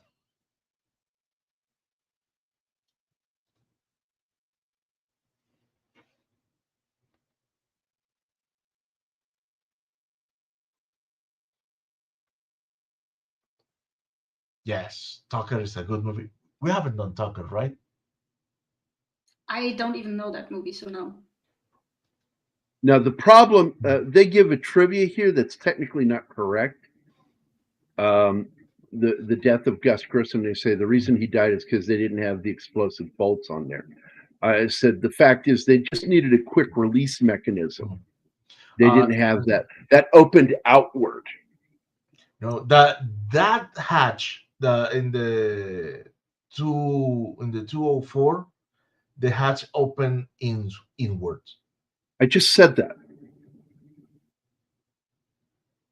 You said no, and then said the exact same thing I said. You said it opened outwards. No, they needed. I said they needed one that opened outward. Yes. I just said that. It was a confluence of bad designs that it has like 30 miles of wiring inside the capsule. Morning, Glenn. Hey, Glenn. Hi, Glenn. Fleming. Haven't seen him in a while. John He's Glenn. busy. Glenn Fleming. Coincidence? That's where I went. I love the lighting when they're inside the capsule. I think the Limeys just don't have too many names. What? Look at that shot right there. Look at that. Oh, yeah. Gorgeous shot. The flames coming out from underneath. Oh, my God. I love this fucking movie. Later, they would beat the visual effects for this film in Apollo 13, which is a film we need to do on military money because, again, pilots, they're all military pilots. I think I've watched that with my siblings and my dad. Yep, they had to do a complete redesign because that's what killed them. Mm-hmm. They could not get the door open, the hatch. Now they throw this thing in here that it's mysticism stuff, and it's like I wish they hadn't done that. The firefly scene. Yes, with the Aborigines. The Aborigine, and I'm like, man, that's not in the book. That's just the director. Prices were made.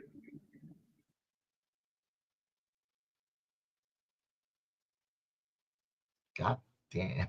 17,000 miles an hour. Yep. And there is a great thing about it because in the movie, Alan Shepard, played by Scott Glenn, says, I'm on the way to the moon. I'm going to the moon. Of the Mercury group, he's the only one who got to go to the moon. Tom, Contact, at least for me. I'm not a big fan of the film. I read the book. I am. I love the book. That is one of my favorite movies ever. I liked it love too. that movie. It's not. And my problem is it didn't follow the book close enough, and I had a problem with that because if you're going to talk about science, do it correctly. I didn't know it understand was that. based on the book. But I haven't read the book, so Yeah, there's an over 35-year age gap between them. He's what, 29, 30? He's 85, some shit like that.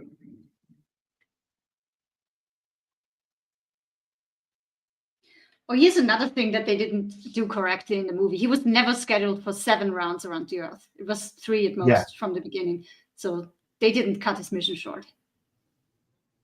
I don't know why they did that. Drama? Not really. Doesn't really add that much drama. Yes, because they say let's bring it. Let's bring him down right now because before the shield totally detached. Yeah, the shield thing. I forgot that.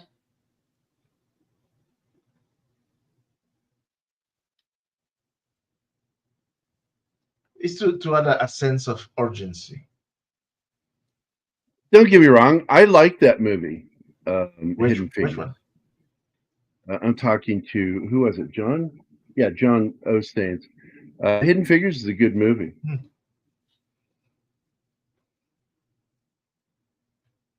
I don't know if you've ever seen the film. No, I haven't.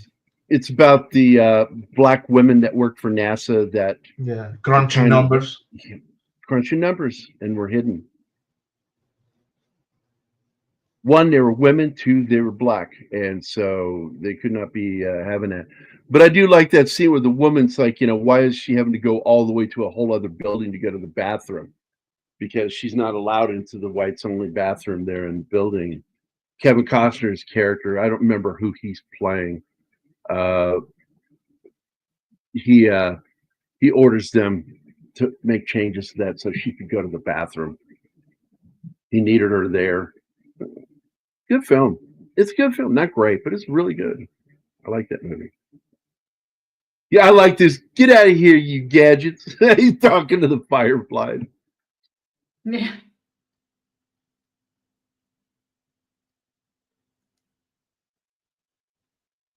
And this is where they're keeping it from him. And he says, you need to tell him.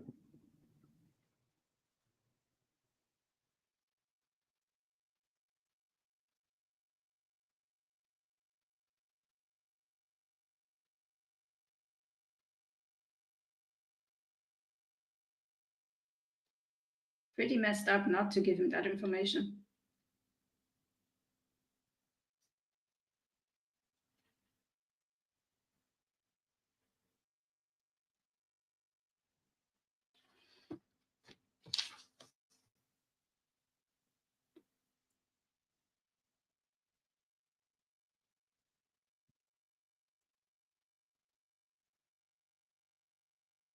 What are they talking about in chat? I don't know what. Age differences between couples and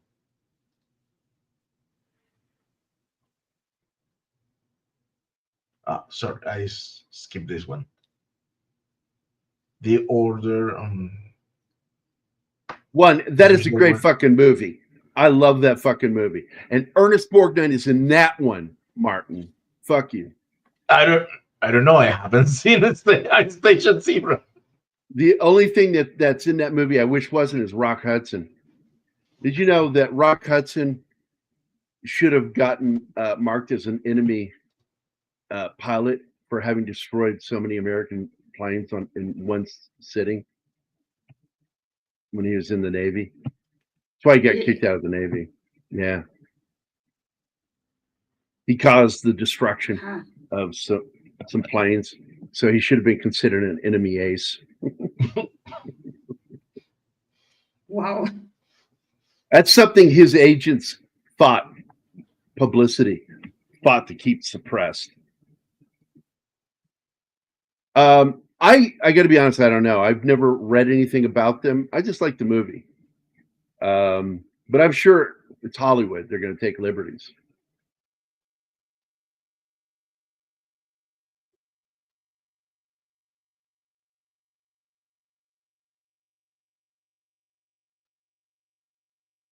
And of course, that's the second thing actor right there, Moffat, who plays Johnson. You gotta be fucking kidding me. What? Yeah, I heard about the James Bond films, that he was a huge fan who would get illegal copies of the movies.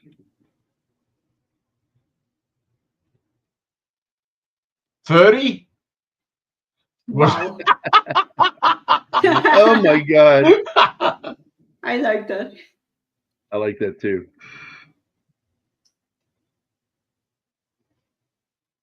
I got to tell you, man, Ice Station Zebra really upset a few people because it showed icebreakers, submarines coming up through the ice. But I reminded them, I said, well, they did the same thing in a sci-fi movie called Voyage to the Bottom of the Sea. They show an icebreaker. This is something that was not publicly well known, but the fact was that information was out there. It's like Tom Clancy once said when they were grilling him, how'd you know this? How'd you know that? And he goes, It's all in the Library of Congress, available to anybody who wants to pick it up and read it. And they're like, wait, what? What?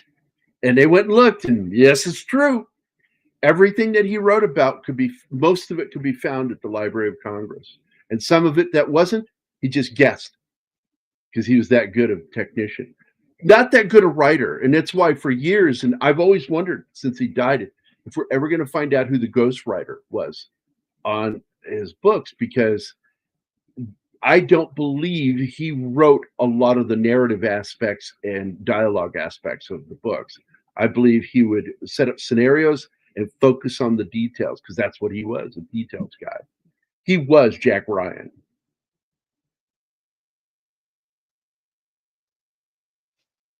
Icebreaker. Okay, fuck you, Alpha.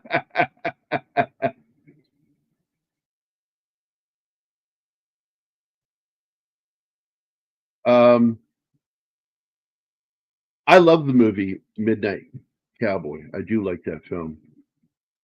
It's rough. That, everything that happens to the cowboy in that is just fucking rough, man. Rhinestone Cowboy. The song's okay, but I do like the movie Electric Cowboy, which is what that movie is using. And then Urban Cowboy is the one with John Travolta riding fucking electric bulls. It was weird.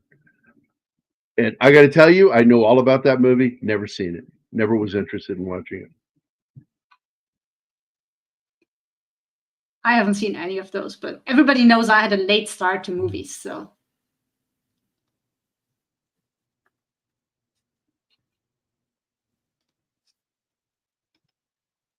Operation Crossbow.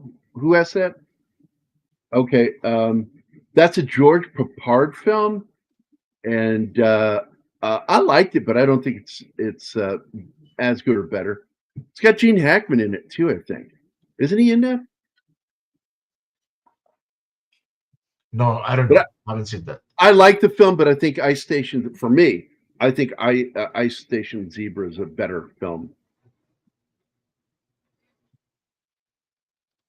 I highly recommend seeing it. Highly recommend it. It's a more grounded film than I think Operation Crossbow is. It's an espionage film, and there are some scary, hairy moments in that movie, and it's in black and white, by the way, when most films are being released in color. I like black and white movies.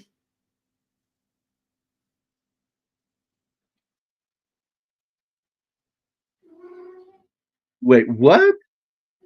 Shepard told me before I went to the moon, I was a real son of a bitch. When I got back, I was just a son of this bitch. I don't get that. Maybe it's again a son of A. Maybe okay. The A was supposed to be in it. Gotcha. Got you. Okay. I failed to read typo that time. I've heard actor Jimmy Dean claim it from a documentary of Diamonds Are Forever that Howard Hughes was bedridden and used to watch 4 of 5 of them in chronological order. I'm not surprised. Kennedy is why James Bond exploded in the United States, because he gave a list of his favorite books, and Russia, From Russia with Love, I think was the one. It's either that or Casino Royale.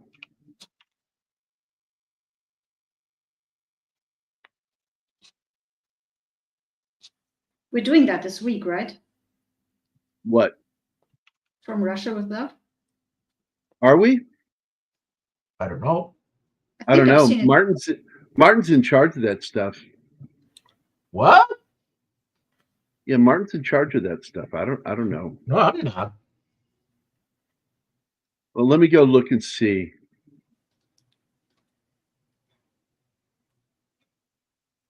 Here you guys go. If you want to go check to see what our Saturday show is, there it is. Sharing it now.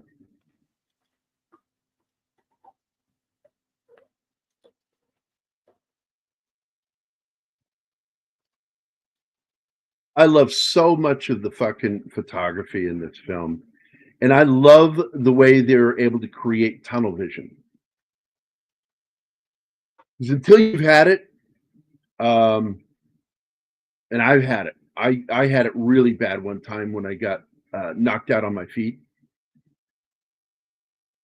I don't know if you've ever heard of that term, being knocked out on your feet. It's where your brain smacks and you should be unconscious. You should be unconscious, but you're not, and you're still standing. And why?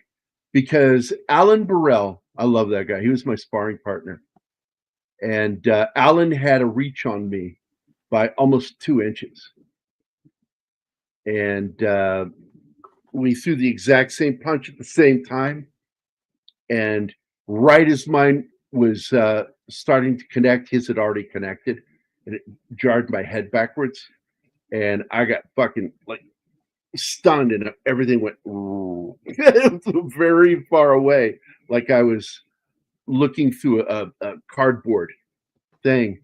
And I turned towards my manager and my dad, and I went, "Oh, I can't see right," which tickled Alan Burrell that he'd rung my bell that hard.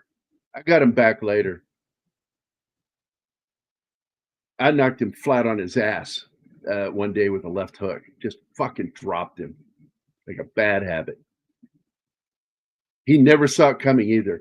I faked jab and then drew it in on him. Boom, dropped him. Bond would have been a hit series even without Kennedy. I don't know if it would have been as big a hit here, because nobody was reading James Bond here in the United States until Kennedy talked about it. So that's just, who said that? Was that Tom? Who said that? Yes, Tom. Okay, Tom. I don't agree with you at all. I think that slowly it eventually would have been if it got the film, but I don't think that the film thing would have happened, because you got to understand the reason why Casino Royale ended up in fucking production hell was because nobody gave a shit. And the guy who had the rights to it originally went to Cubby Broccoli and Saltzman, Harry Saltzman, to produce it, but Saltzman and Cubby didn't like it and didn't want to work with him again. And they just finally told him, "Yeah, we're not going to do that with you." And he got so angry at them because they were like talking to him like they were going to, and they decided no. He got so offended, he went and got the movie produced as a comedy in order to intentionally try to do damage to the James Bond brand. That was, people don't understand, that movie, Casino Royale in the 60s, was done intentionally to hurt James Bond. That's Little things people don't know. Yeah, I love this fucking movie. That's a great ending. Gordon Cooper finally gets his moment.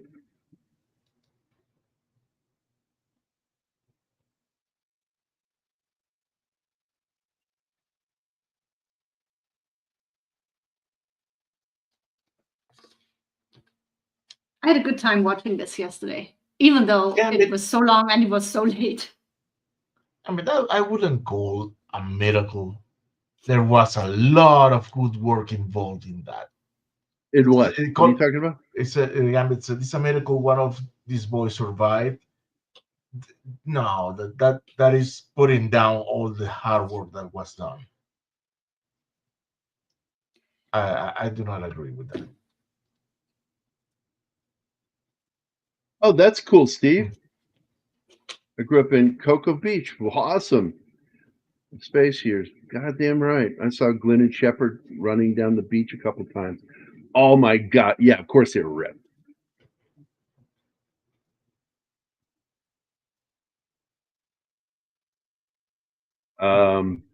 So do you know how many of the Mercury guys ended up staying on to work with the Apollo program?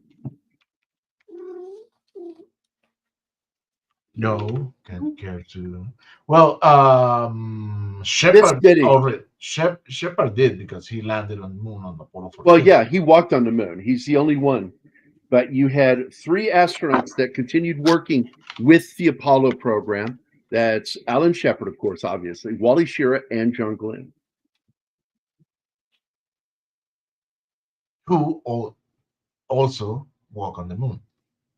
And when he was in his fucking 70s, John Glenn went back into space on the shuttle Discovery in the 90s, being the oldest astronaut to be in space.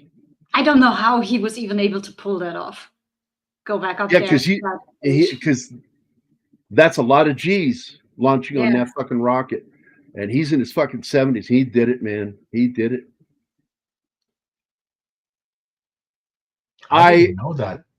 I became a Scott Glenn fan because of this movie, and it's the only reason I ever got to watch or did watch Man on Fire. Oh. Man on Fire. The original Man on Fire movie. The one that happens in Italy. Because he plays Creasy. Yeah, because that's what it is in the book. Because at the time, there were the mafia was involved directly with all these kidnappings that were happening. It's a really good book. Book ends with him surviving and going on to fight because he was in a series of books. John Creasy, great character, and I would love to see some of his other books get adapted. He was a Vietnam War veteran, and I don't think it's anywhere as good as the Tony Scott Denzel Washington movie, but I think that it stayed truer to the book, and I appreciate that no matter what. And Scott Glenn is also in another movie. Hold on, I gotta look it up. I forgot. He got to act with Toshiro Mifune. Oh. And it was a sword movie, The Challenge, and it's got a good rating. It's got a 70% on Rotten Tomato by the audience score, low critic score. Fuck critics. It's like I would love to sit down with some executives one day. And it's like, why do you pay attention to these people that aren't going to make you a fucking dime? It's your audience scores that are important. They're the ones watching your fucking movie. They're the ones talking about it to friends. That's who you pay attention to. Stop paying attention to critics. Fuck them. The Keep, we talked about, well, we did that on the show. Yeah, we did that back in October. And I I do like the film, and I've heard tell that they're trying to do a remake or a readaptation, and I'm all for it because that's the kind of film that deserves being remade or readapted because it was not as good as it should have been. I absolutely like Michael Madsen. Yeah, you can't hear that song without seeing him fucking dancing with that straight edge razor blade. As much as I'm not that big a fan of that movie, I do like it. It's my problem with it is, let me get this right. You're going to make a heist movie without the heist. Where you don't show the heist. Man. Yeah, man. It's going to be a heist movie, man. And there is going to be no heist. You get to see the plan for it, man. And then the after effects of that heist, man. That's the story, man. That's so weird. That's my impression of Tarantino when he talks. And I believe that budget constraints were why there's no heist in it. But he tried to make it sound like it was an artistic decision. But fuck off with that. That's bullshit. But it is a fun movie, and it's basically borrowing heavily from 2 movies. A John Woo film, I forget the which one it was, and then The Killing by Stanley Kubrick. It's basically the same story as The Killing by Stanley Kubrick. And I bet you, all right, I will say that 2 of you probably saw that movie. And my money is on 11 Alpha and Glenn, having seen it. maybe John Osteen's, possibly John Osteen. But I bet you a lot of you have not seen that movie, The Killing by Stanley Kubrick. No, I haven't. Good.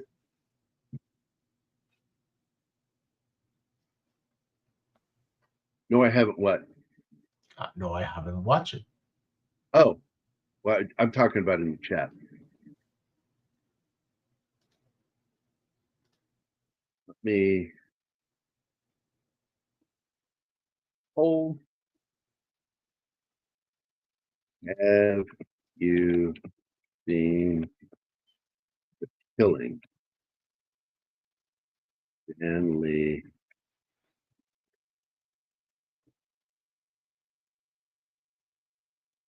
Yes or no? All right, there we go. We'll do a poll. Boom. See what they say. Yeah, I like Man on Fire, 1987. It's a good film. I like Glenn.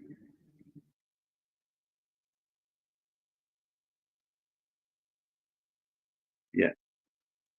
Glenn's in that one too, isn't he? Hold on. There's a Wild Geese too? I didn't know that.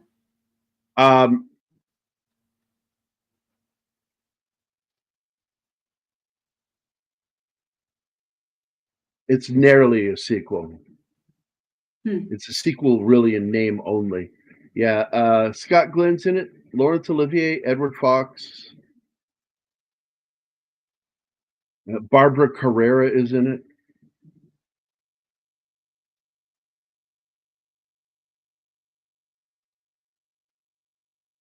Came out in 85.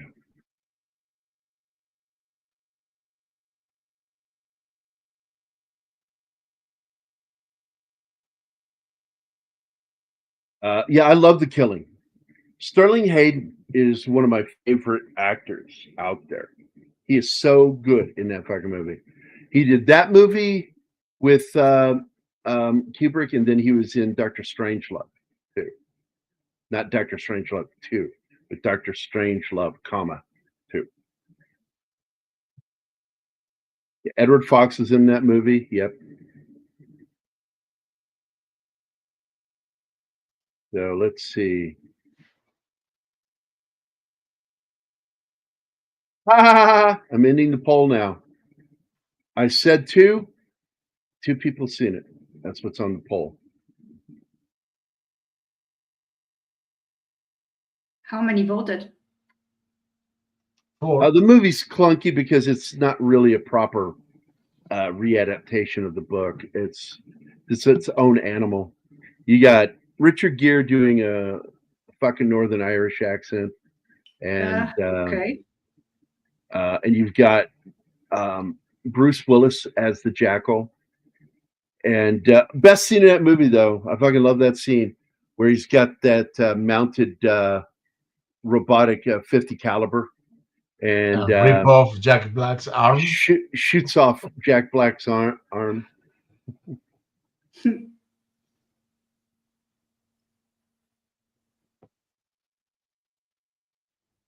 What's this? Which is Man on Fire with Denzel? I don't understand that question. Oh, Gambit doesn't like that one. He says it's clunky and over the top editing. I don't know. I freaking love that movie. Oh, I thought you were talking about. I thought he was talking about the Jackal. Okay, so you were talking about the Man on Fire film. Okay, yeah, I don't agree with that at all. Osteen's like the Jack Black scene too. Yeah, when he fucking blows his arm off, man, that was worth the price of admission. Because I said somebody one time, I said, "You want to see what getting hit by a 50 caliber is like? Watch the Jackal when he shoots Jack Black's arm off. He's aiming at the hand." Or the third act of John Rambo. Well, that's the next film, and that's later.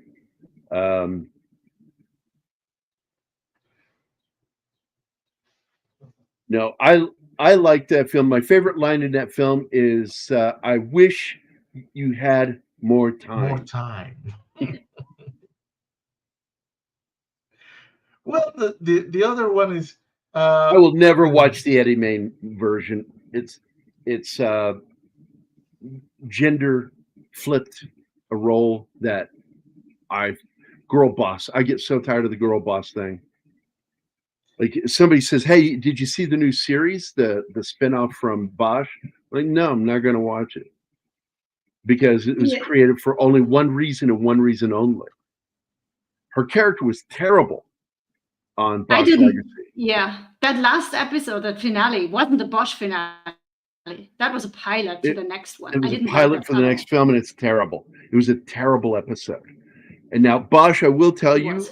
Titus Weller is in talks to try to get it back for at least one more season. Oh, I love that. It deserves a better farewell than that. And I hope their fucking spinoff series fails because it absolutely was done for politics. No other reason. There was no creative process involved with the creation of that series. Yeah, I fucking hated his Irish accent. Just awful. He was using the wrong garble.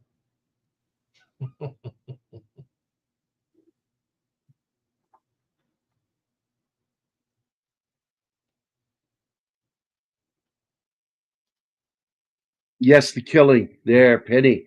Penny's back. Hi, Penny. Love that movie. One of Stanley Kubrick's best thrillers, in my opinion. I love that movie.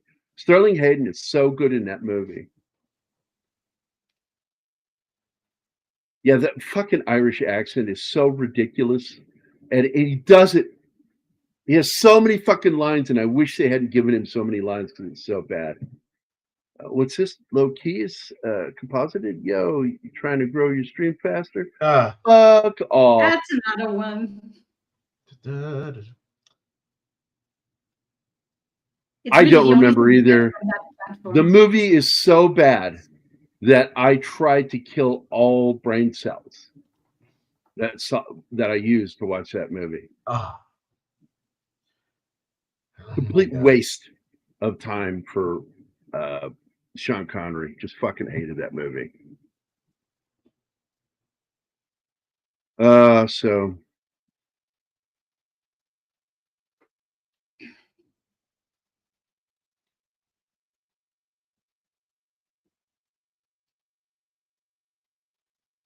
yeah.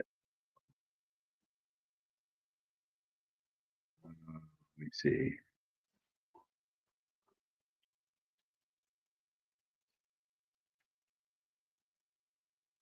Man, I do love this. I hated. I saw the trailer for the Right Stuff miniseries, and I'm like, yeah, I'm not fucking watching that. Fuck you guys.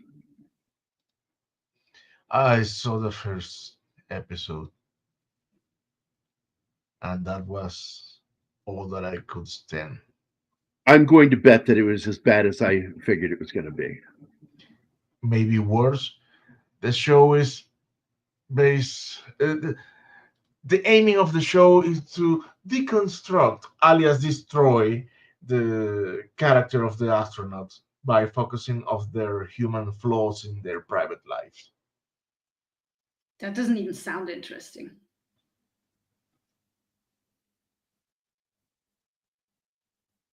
Let's see if this is any good. While filming the lung capacity sequences in which the 7 original Mercury astronauts need to blow into individual tubes to keep a ping pong ball suspended in a beaker and end up in a competition of physical stamina, the 7 actors portraying the astronauts actually competed with each other for the same reason. It was the actors were doing it too. So Gordon Cooper was third, John Glenn was second, and Scott Carpenter won in real life. That's kind of interesting. But in the movie, in reality, Cooper, the astronaut portrayed by Dennis Quaid, was the only non-smoker among the 7 original astronauts, and therefore he possessed far greater lung capacity than all the others, and he won. According to Chuck Yeager in his autobiography, it was not known that he broke the sound barrier until after they checked the Bell X1 recording panel, and not when they heard the sonic boom, as shown in the movie. During the weekend of April 4th, 1999, Gus Grissom's capsule was located and recovered on the ocean floor, 90 miles northeast of the Great Abaco Islands in the Bahamas. It underwent restoration and went on a national tour before being placed in permanent exhibit at the Cosmosphere, a space museum at Hutchinson, Kansas, which is right down the road from here. And we could actually go there if you want to go see it. Oh, I like that. The hatch, which many thought would have proved or disproved Grissom's contention that it blew open on its own. Oh, that's not true. Inside the capsule, the restorers found a large number of mercury dimes that Grissom had brought along as souvenirs during the bar scene in the movie.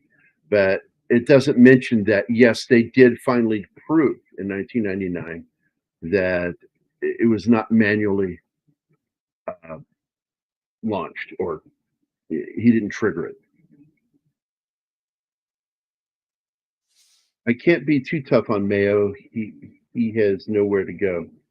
Thunderbird's Tracy brothers were all named after the Mercury 7 astronauts. Not surprised by that.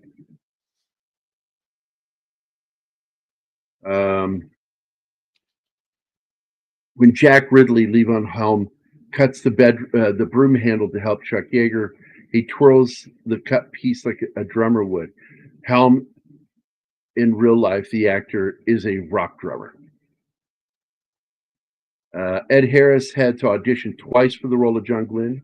It was, in fact, Harris who instead on the second edition, because he felt the first reading that he did wasn't good enough, and it led to him getting the part. The bartender who chews out Gordon Cooper, calling him a rookie and a pud knocker, is Florence Pancho Barnes, and she is well within her rights to put Cooper in his place. Barnes earned her pilot's license in 28. She flew solo, crashed the plane, held the women's world speed record, taking it from Amelia Earhart, and worked as a stunt pilot in Hollywood, and can be seen flying in the movie Hell's Angels, 1930. All before any of the Mercury 7 astronauts, of which Gordo was the youngest, born in 1927, reached the age of 10.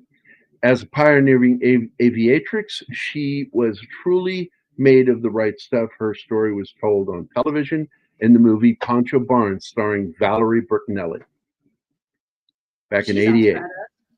Yeah.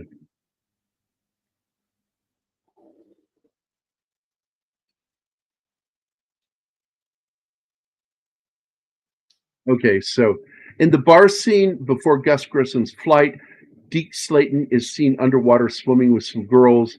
Gordo says, "Go get him, Deke." In reality, Deke couldn't swim and never told anyone. When the astronauts started underwater training at Scott Carpenter's suggestion, Deke sank to the bottom and had to be rescued.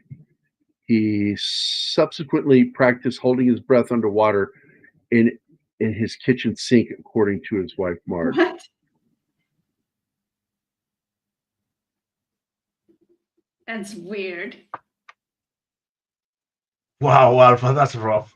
Well, I do have a problem here, because I think they're mixing things up here in that trivia, because it says the astronauts' names, and then it says Scott.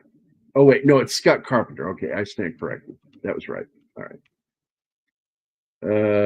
Let's see.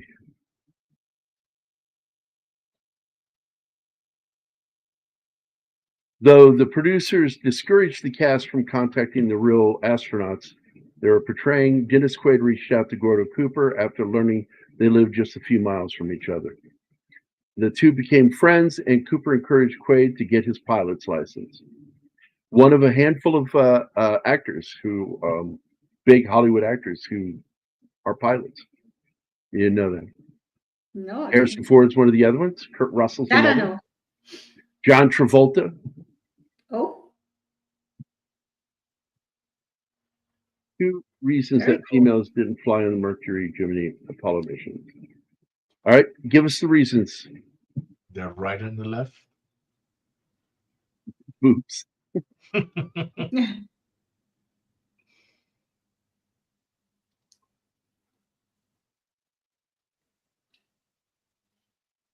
Tell us. Well, Glenn, we're waiting.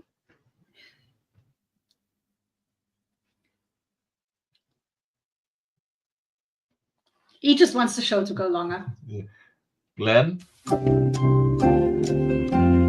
Bum, bum, bum, bum, bum, bum, bum, bum, ba-da-da-da-da. Come on, man. Women were not allowed to fly military Yeah. jets at the time, and women are precious. So let's see. Oh, interesting thing. I was unaware of the girl that tries to get Chuck Yeager's attention when he's leaving the bar, that asks the stupid question about the photos on the wall. Sam Shepard was actually married to her at the time of making that movie. So she was his wife, his real life wife. and she gets told that she is his wife. Now, this is what I talked about at the beginning. Original composer John Barry left the film because he found it impossible to understand what Philip Kaufman wanted from the score, citing a meeting where Kaufman described his ideal score as sounding like you're walking in a desert and you see a cactus and you put your foot on it, but it just starts growing up through your foot. And I'm like, yeah, that's pretty fucking crazy sounding. Yeah, So, I would. like I said, Kaufman and the producer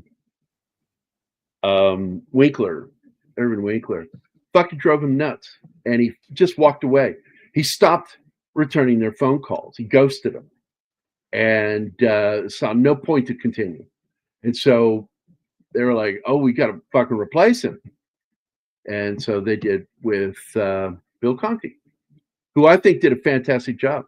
Now, again, I mean, if you go back to the history of film, the first use of technically a synthwave in movie synthesized music was actually all the way back in Forbidden Planet. But what's known as the first movie to use synthesizer music, actual like music, like done like a score, was Thief by Michael Mann, followed by Blade Runner. But there are other films that use like theremins and shit like that. Technically, those are synthesized sounds. But the first one really is Thief. The next one, Blade Runner. And this is not really technically one of those films. It has a synthesizer used in it. And it's played, I do believe, by Bill Conti himself.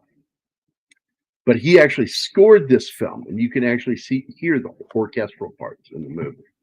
And it is a really good soundtrack. The hero theme, I fucking love it. And that's the one you hear played on synthesizer.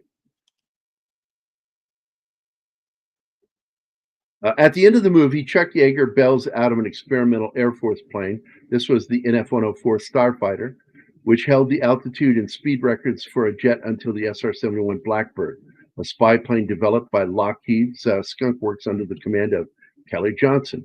The Blackbird's speed record of Mach 3 has never been beaten. That we know. Yeah, I think there is limits to technology. Publicly known, We know it's never of. been beaten.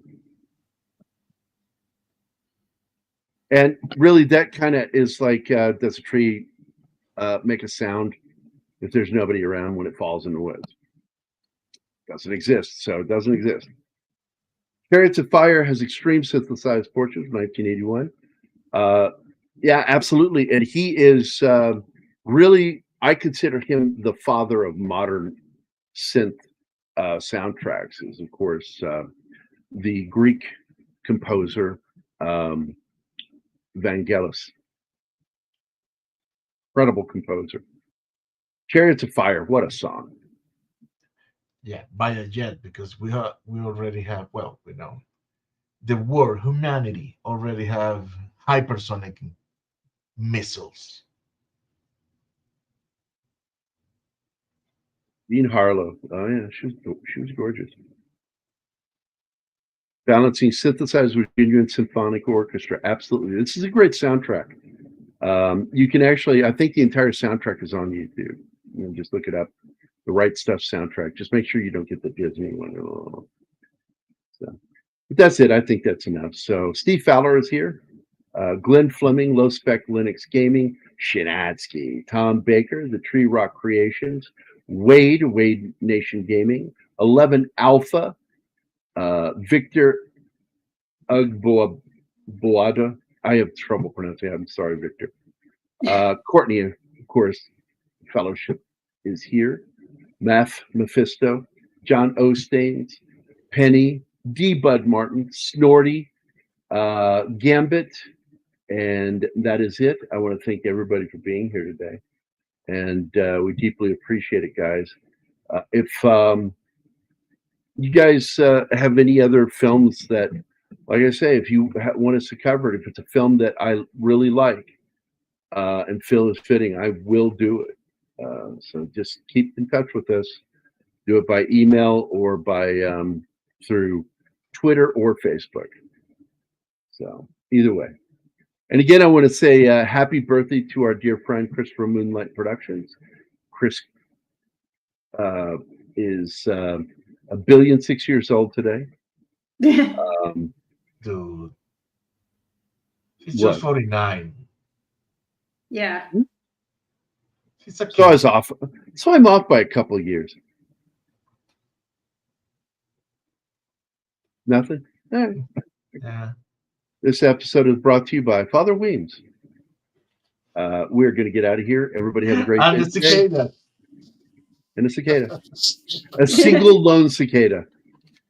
We will. Is that a 7-year or the annual? I don't know. You tell me. Yeah. You're the one. I'm not the expert. All right, we're going to get out of here. We'll see you guys later. Bye, guys. Have a great Monday. Bye. Bye.